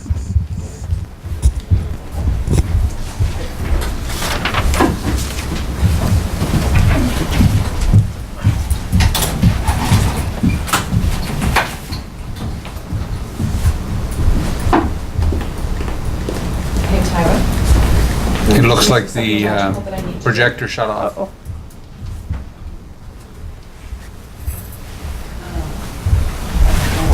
Looks unplugged. I think it's like a Shift F5 or something like that.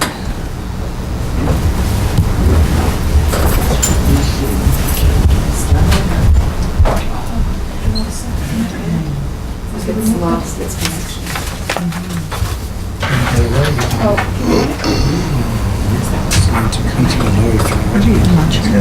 No. There you go.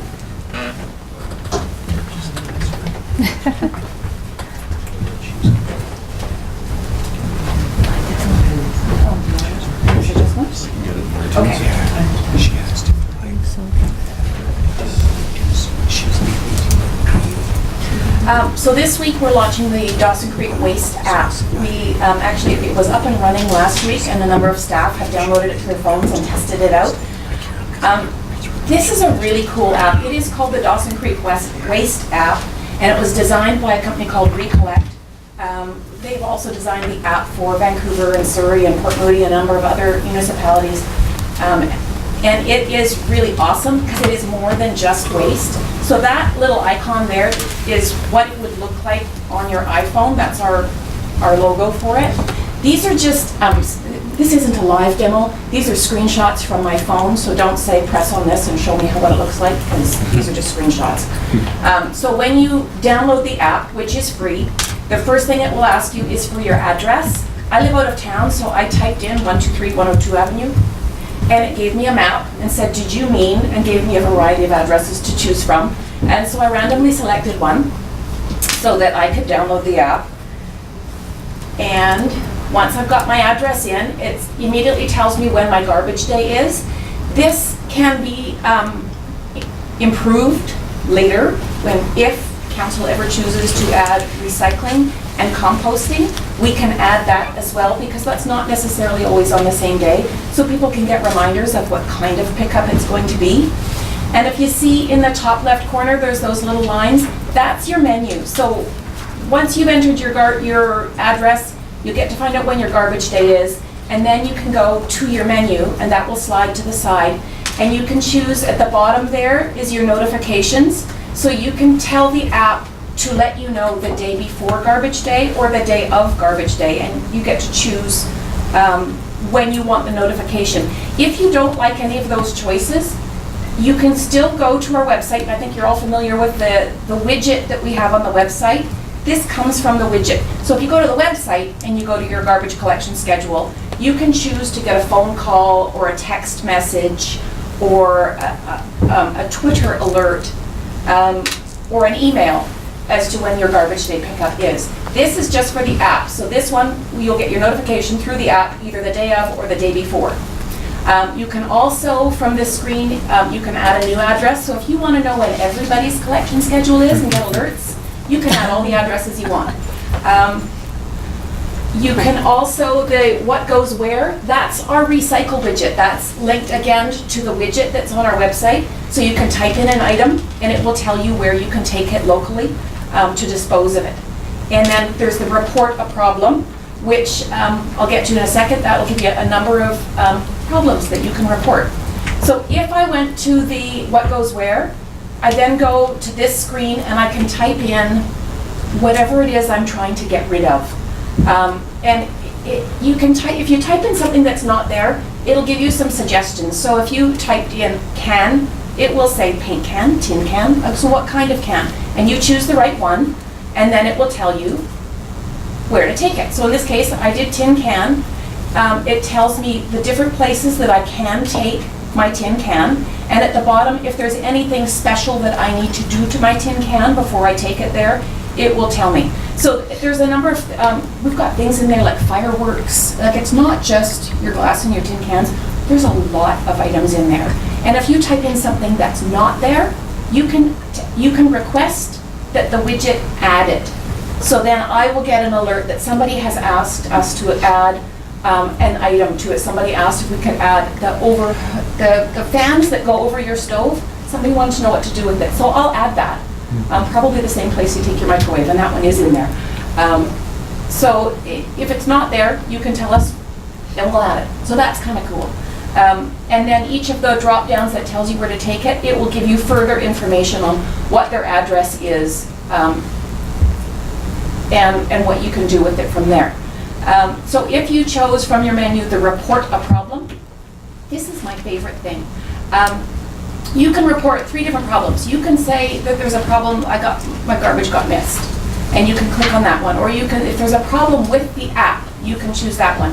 Or there's another problem. This is my favorite thing. So if you choose another problem, you will go here and you type in your email and whatever your comment is. So if you're out and you see that one of our stop signs has fallen over, or there's a street light out, or the light on the side of the arena is out and somebody left the parking lot in the dark, like, these are all really important safety concerns for the city. And it's also, I mean, some of it's safety and some of it's just, we want our city looking nice. So if there's graffiti on the side of the building, we want to know about it. So if you can type it in there, and then you see where it says add a location, slide that to the side. You can type in the address if you want to, or you can slide that to the side, and it will work with GPS. So when I tested the app, I typed in streetlight out and slid that to the side, sent, done. And I got an email the next day with a map on it that said a resident has reported that the streetlight is out. And I got that resident's email address, so I could email them back and say, thanks very much, we're gonna fix it on next week, or whatever the message is. So I think this is an excellent tool for the city. There's a number of ways that we can use this if people use it correctly, right? So that we can get more information from them. I mean, you when you're out driving, you see things, and you're like, oh yeah, I should let somebody know. Well, you don't have to think about it when you get home and dial 311. You can do it right then and there and use the GPS. Not while you're driving, that's right. Pull over. Yeah, the city doesn't encourage the texting and driving bit. The other thing with this app is once you've signed up for the notifications, and it's the same thing with the notifications that you sign up for on our website. So if you've chosen to sign up that way, so you get a phone call or an email, you'll get, the phone call on Sunday night, garbage day is tomorrow, and it's an electronic voice, and whatever message the city is sending out. So right now, I think there is a message on there, something about recycling. And then next week, I think the message that's going out is find out who your candidates are, go to the city's website. And then there's going to be a message set up saying, hey, it's election day coming up. So there's all kinds of really useful information we can send out to everybody. But if we ever have an instance where we really need to send out a message to a specific neighborhood, your water main broke this morning and crews will be working on such and such a street for the next 3 days. We can send that out to that neighborhood. So the more people that download the app, the better that communication is. I mean, we're not blind to it. We get that if we send that out to a neighborhood, we might only have 10 people who get that. So we still continue with our other communications tools, but this is just one tool that I think is really cool. And easy to use. And free. And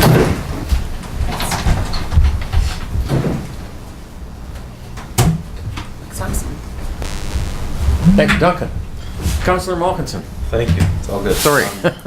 I'm just a little curious. Just a couple of questions came into my mind during the presentation. It looks fantastic. It's awesome. So many great functions on it, and a little bit more than a waste at, which is very, very good. It's about well, that's just fantastic. But my question was about garbage schedule specifically for disruptions in service or something like that. Is good contact kept with waste management, or are you or do you maintain a schedule at those desks there of garbage pickup? Well, we took the current schedule and we uploaded that schedule to the app. So if at some point Waste Management contacts us and says, hey, this street that we normally do on Mondays, we're going to start doing it on Tuesdays now because we don't have enough time, then we change the schedule on our website and it automatically gets changed in the app. And people will get notification of that through the app. Okay. And I'm not certain how regularly it happens, but say some sort of an emergency or something like that prevents one street from being picked up in a day, would a notification be able to be sent via that app? Or? Yes. Yeah. If the person managing the app is aware of it, yes. Yes. And that's and the app is managed through this desk here. The app, right now, the app is managed through my desk. Yes, that's right. Okay. I don't know where it's going to stay there, It's a lot. but that's where it's managed right now. And Councillor Schumann downloaded the app a week ago and came to me and said, hey, there's more stuff we could add with this recycling information. So that can all get added right from my desk. Yeah. It's got some great potential, but could end up being what I imagine a lot of work. You know, it's a lot like of enhanced communication. You know, people could phone you and following up with a lot of that feedback. I think it's got great potential, but it's I think could turn into quite a bit of work. Well, in some ways, yes. Yeah. So say right now, from our 311, I have no idea what we get, but maybe we get 10 calls in a week saying there's a pothole here, there's a street light out. If that increased to 30, that'd be awesome, wouldn't it? Like, yes, we would have more things to respond to, but wouldn't that be great that we would know about these problems? Because we don't have crews that patrol the streets at night. Yes. Yeah. So if there's a street light out, we don't know unless somebody tells us. Yeah, that's true. Communications generally is a lot of work, but it is clearly a priority of council. We've done many things to message that, and we generally find that the citizens appreciate being communicated with. Councillor Schumann? So around Christmas time and holidays, when the garbage days change and everybody's all in a flap about what day is the garbage coming on, this app will notify you in advance. Yes, usually Thursday is your day, but now your day is Friday, That's right? already in the app. So if you downloaded the app with your address, you can scroll through your calendar and see when your garbage pickup is going to be after Christmas. We already have that information, so it's already in the app. I do understand that a lot comes up around Christmas, but you guys need to understand that in an unbroken line since this was being done by the Bouvier family, the only 2 days we don't collect garbage in the entire year are Christmas Day and New Year's Day. And that's when Every other day, they're coming. Thank you so much, Julie. Great job.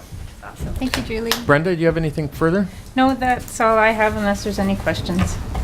I don't know, I like that little part at the end where you said that Julie starts these contests within the city hall so she can win them. Oh, yes. I thought that was fun. Yes, she does make good brownies. Report number 14.4, we have a report from our Chief Financial Officer. Thank you, Your Worship. So it's a pretty lengthy report. I won't go through it item by item, but I do want to bring your attention to the sewer trunk line project. Gives you a status of where the project is financially. So we've spent about $4 million of the $8.28 million project, and Kevin and Sean's department will report out on the construction. I have, or Janet has, because she wrote the report, also put in the 2013 carryovers, and we left in the historical information, and that was primarily to help the candidates that are running for council to understand this is what we've done in the finance department and this is where we're going. So it's like a linear continuity of things that happened.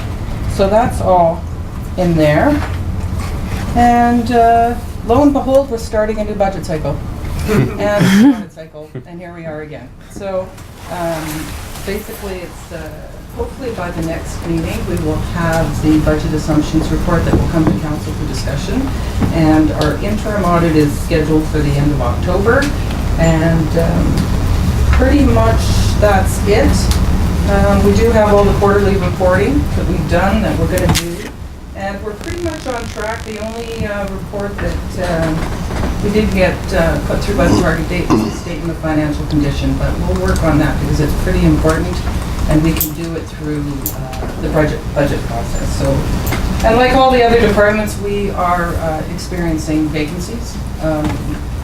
Earl So, the Tangible Capital Asset Manager, has left us Squamish, and Donna, our longtime employee, has retired, so we wish both of them well. And we're just in basically rearranging the finance department to cover off those vacancies for a little while in the interim and move forward from there. So, if anybody has any questions? Thank you, Shelley. Any questions? Thank you. Item 14.5, Director of Infrastructure and Sustainable Development. Morning, Kevin. Good morning. Good afternoon, sorry. Is it afternoon already? Went by so fast. So a couple reports. First one on the building permits. Quite a long list. Obviously, our busiest times too through the summer. Pretty good year again. We're ahead of the 2013 values. We're sitting at just over $26 million. The thing that jumps out obviously for me is the number of new dwelling units sitting at 200. I remember when I started at the city and was involved a little bit with building inspection, and all the houses built in 1 year you could probably count on your two hands. So this is quite a difference in the last 18 years. So. And of course, again, within that, what jumps out again is secondary suites being 71 of those 200 units. So, yeah, it's been very busy.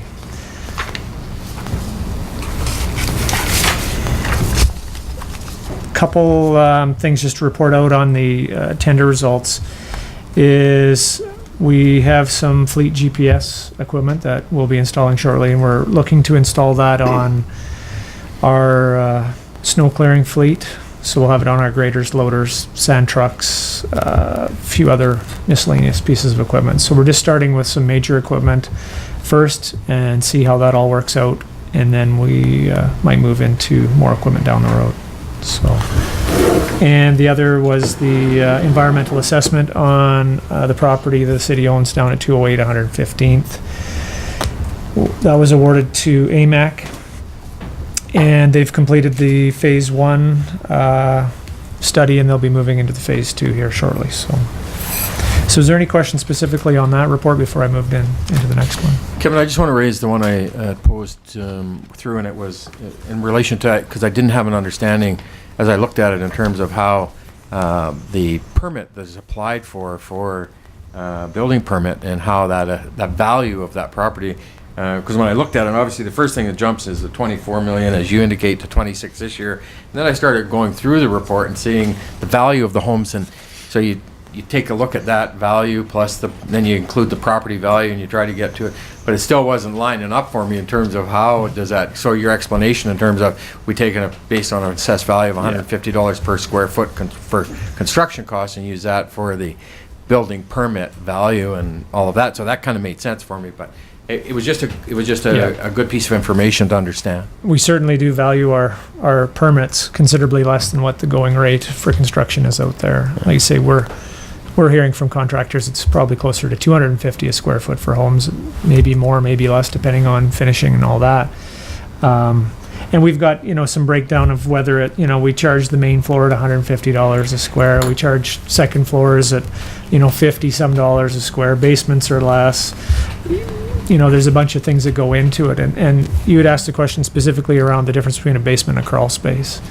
And the reason that those permits are very close to each other is that, you know, a crawl space is valued, believe it or not, fairly close to a basement, just with our numbers anyway. Yeah. So that's why not a lot of discrepancy between the two. And we had looked last year, I think we looked at whether we should be raising these values because we know they're not representative of what today's market is. And if we were to do that, we would then in turn want to reduce the permitting fees, because right now what we're collecting in permit fees is essentially funding the department, and that's the intent, to pay for the service. So we could do that and it would reflect the valuation, but we'd want to be sure to reduce those fees. And Yeah, no, and for me, it wasn't absolutely a question of trying to look at the revenue stream as an increase, decrease. Just understand it was for me how Yeah. you set those values.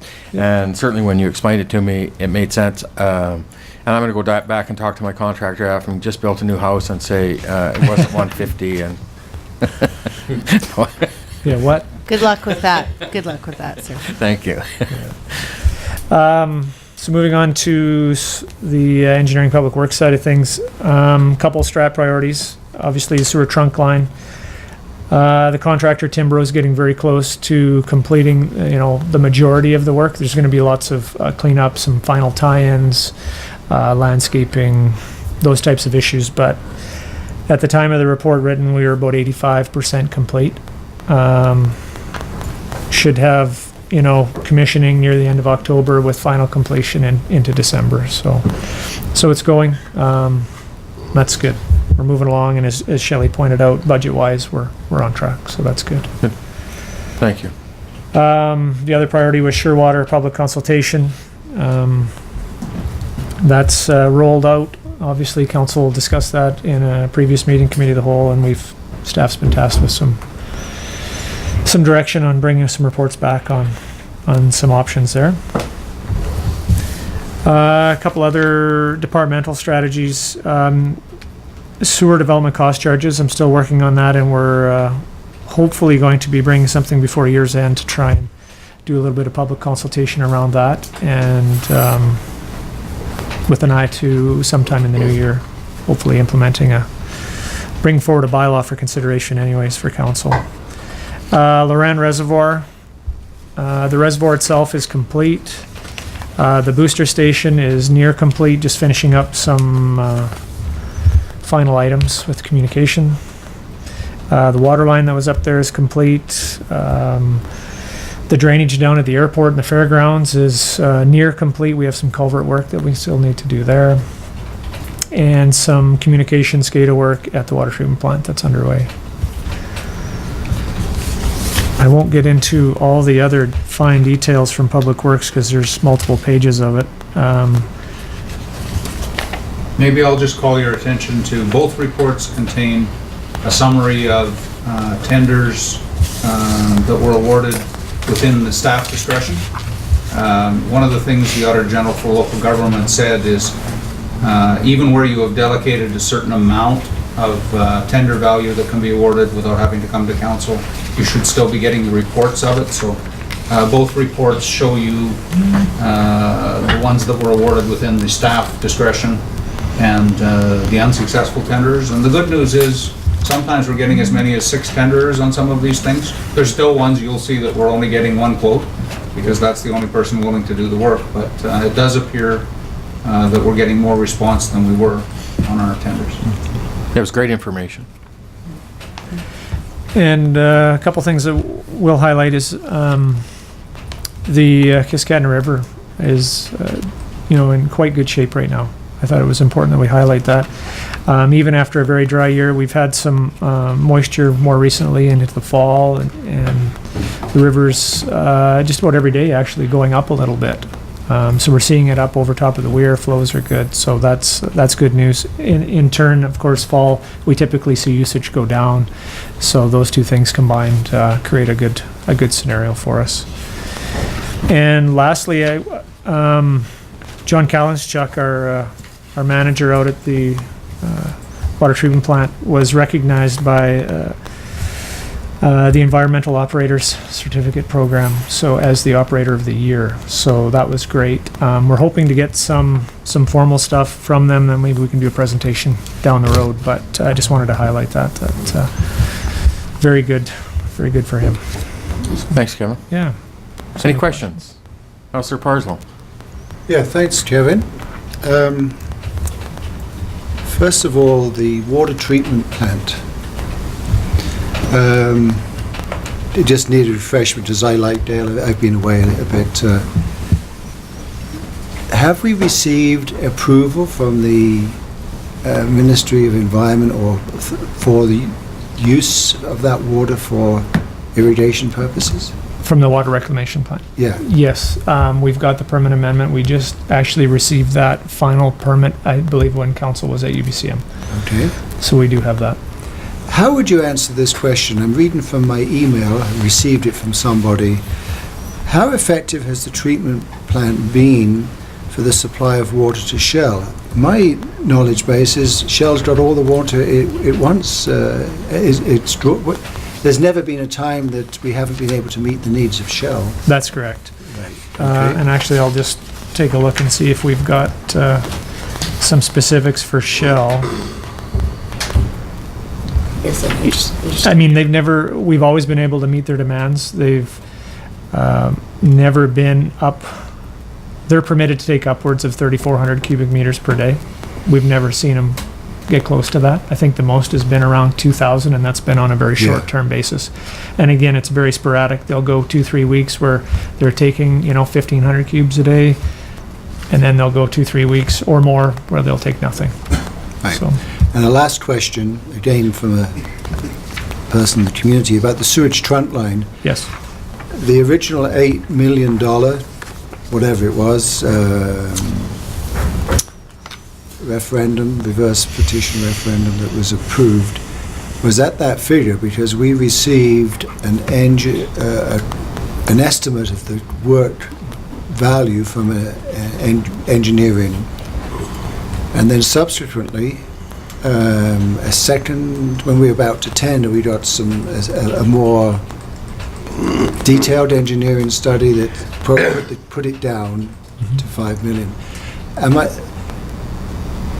No, actually, sorry to interrupt, but no, just the detailed from the engineer actually didn't bring it down. The tender was 5. The tender, thank you. That's yes. right. The budget that we had was set at close to 8. Yeah. And that's from the information that we had. And that was based and the upon tender actually engineering was stuff. Then the tender was much lower. That's correct. Yeah.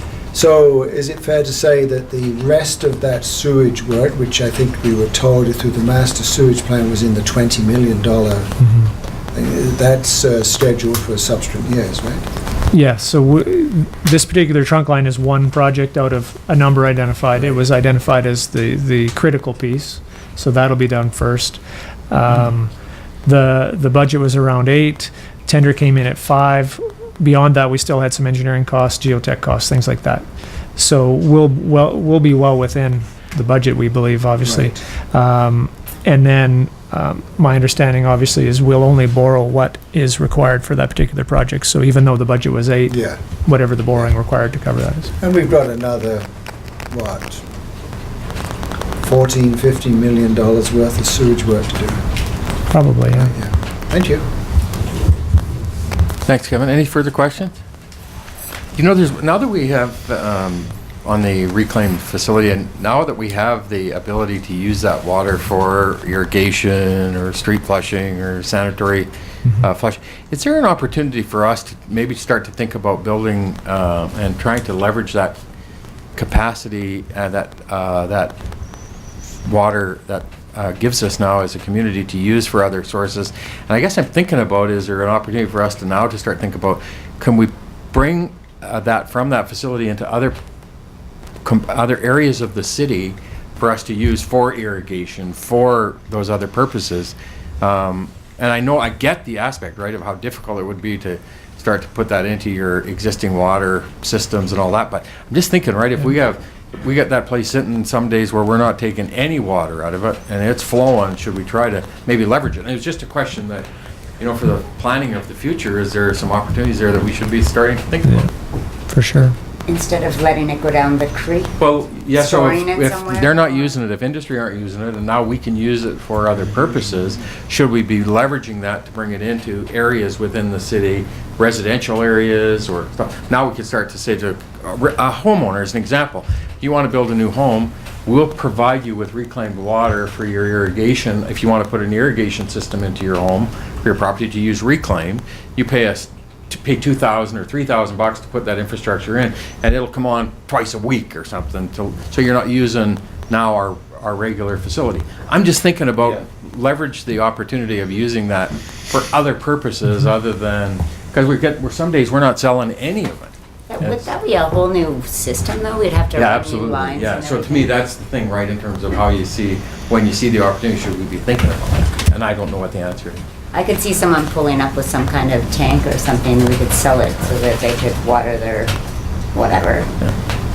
Anyway, it was just Well, and an interesting point at the conference I was at about a year ago, last September in Denver on reclaim is in communities that are more advanced on using reclaim, and specifically around industry, they have that separate system that they pipe to major industrial users for that exact reason. So it does happen.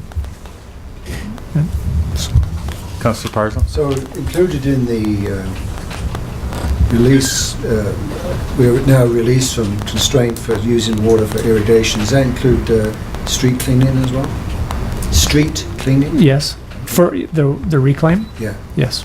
Basically, the permit allows us, the restriction was what they call public access, meaning the exposure of people to this material. Yeah. So now we are allowed to expose people to this material. It's met all the required safety tests. So it can be put in places where people would handle it or walk in it or whatever. We still can't provide it to them as drinking water. No. That's phase 2. Yeah. No, from Councillor sewer to Schumann. tap is what's going to happen many places in North America. Yes. Not necessarily. And is already happening many places in the rest of the world. Yeah, absolutely. Oh, Yeah. it's not here And happens yet. in the Okanagan every day without them telling you about it. Yeah. Councillor Schumann? Will we be looking down the road at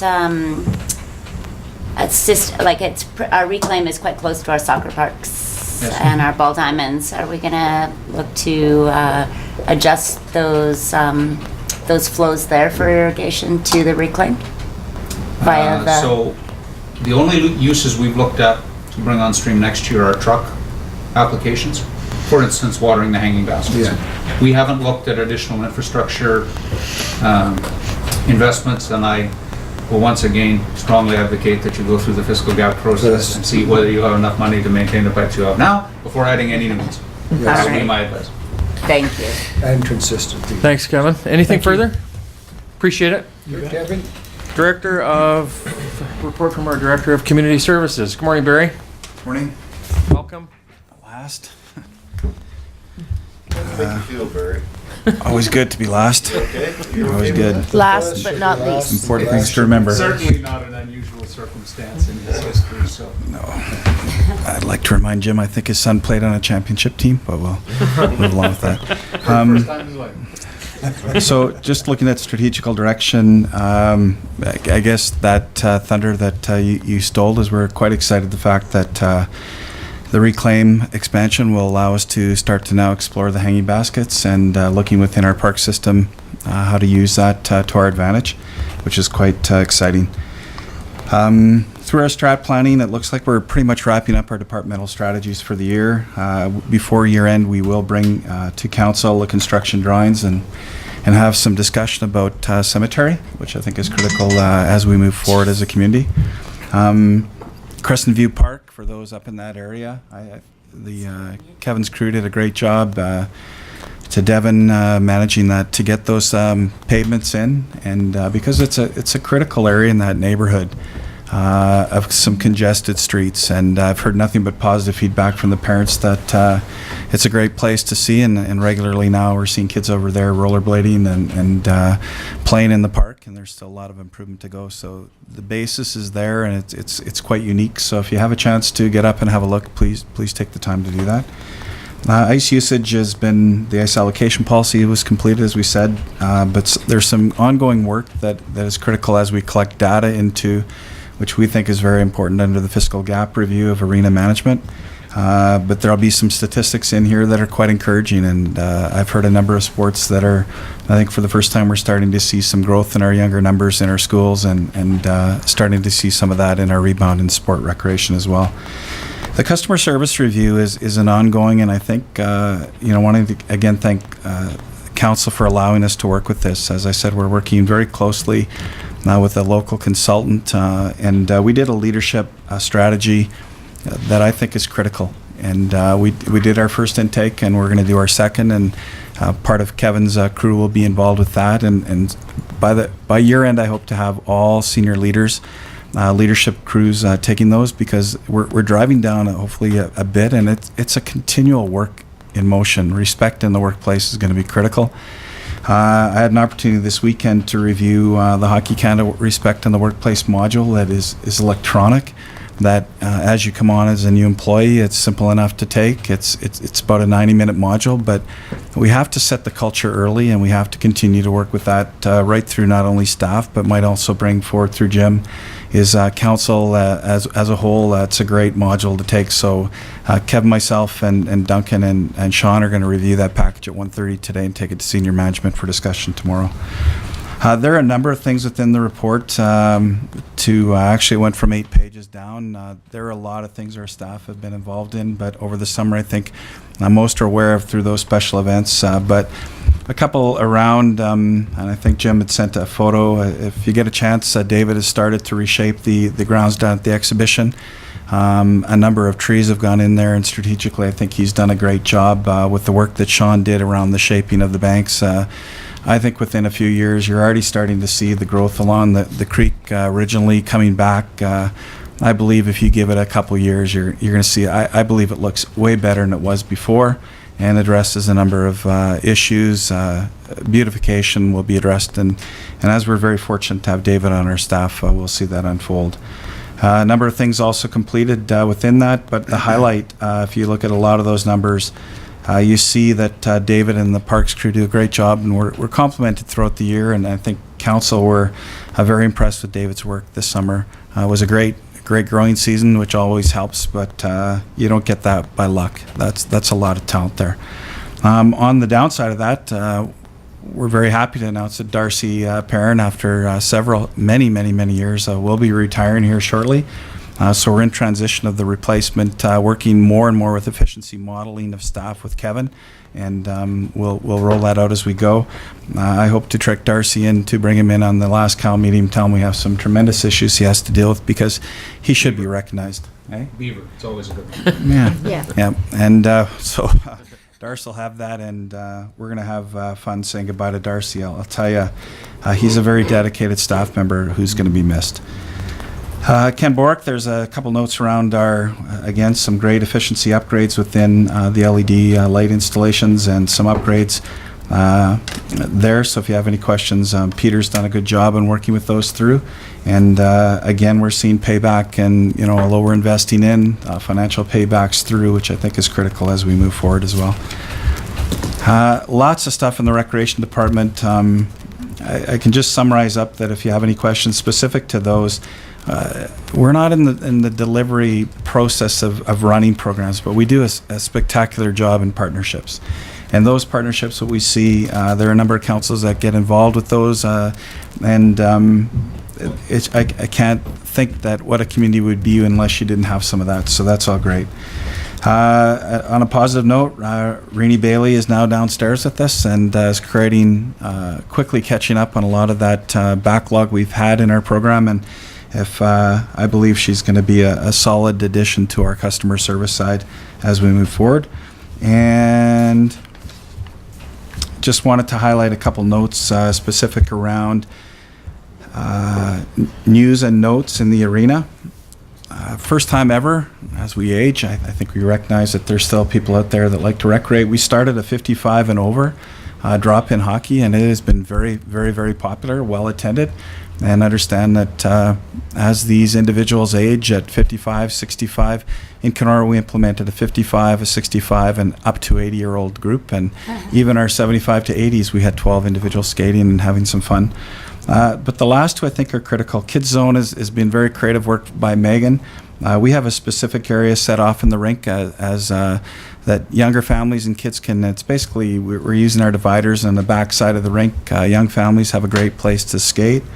But the last one is, I'm very excited. They call it free play, but it's really, it's not free, nothing's free in sport recreation. But it's a Toonie program that basically allows unstructured free plays that kids can come and pick up their sticks and play without structured play. The identification of some of those challenges around making it too structured.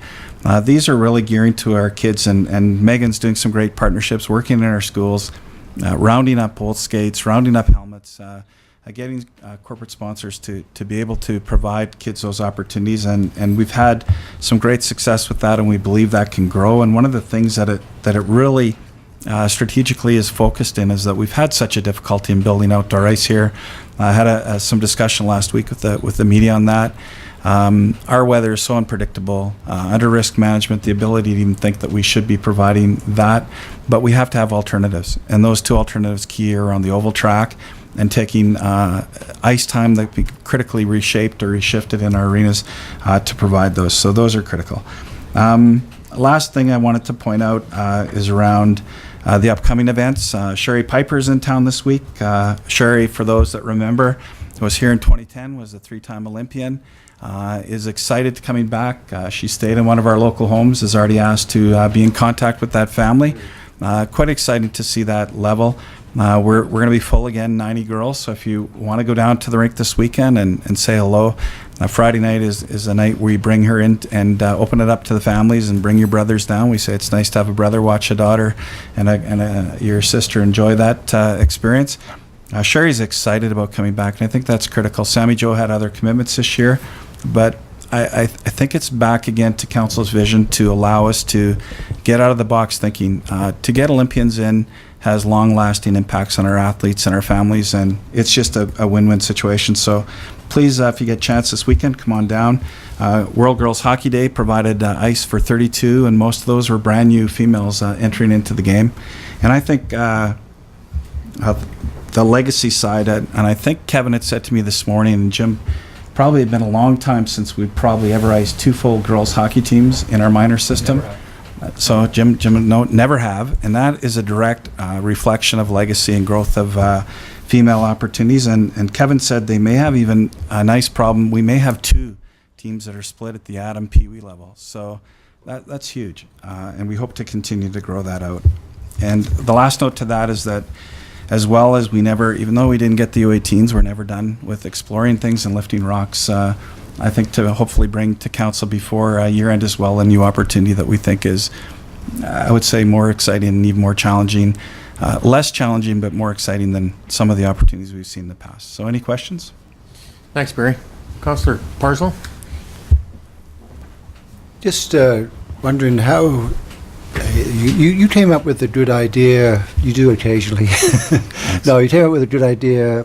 I thought it was a very good idea, actually. I'm going to say about a month or so ago, we had experienced, council had experienced sort of 2 requests for support. One, it was just well researched, lots of documentation, and the other was just a sort of a letter requesting money. And then you said it would be good to standardize, right, the requests so that we had a sort of a professional presentation. That's my understanding of it. Have you done anything with that, Barry, yet, or are you planning on doing it? Actually, I'm probably in draft, and I can probably bring it back a little bit back to senior management tomorrow. Shaped it up, and a lot of it is 2 ideas, and really is that any type of request, and understandably there's a blend between some of the work that Shelley has under those granting requests, but I believe if we could shape 10, maybe even 12 questions that would provide the right direction and a one-sheeter with some information on how anyone coming forward, whether it's a recreation sport program or a band request or asking, may have a template that they can use. And I believe it certainly assists us in guiding that group as well, but gives council a solid package that unless they do that homework, I believe it shouldn't be looked at, but that's my side of the professional side. So I'll bring some of that to senior council or senior management tomorrow. Yeah, I was wondering, after it's gone through the review and stuff, it shouldn't become part of council policy. Okay. Just throwing that, because I really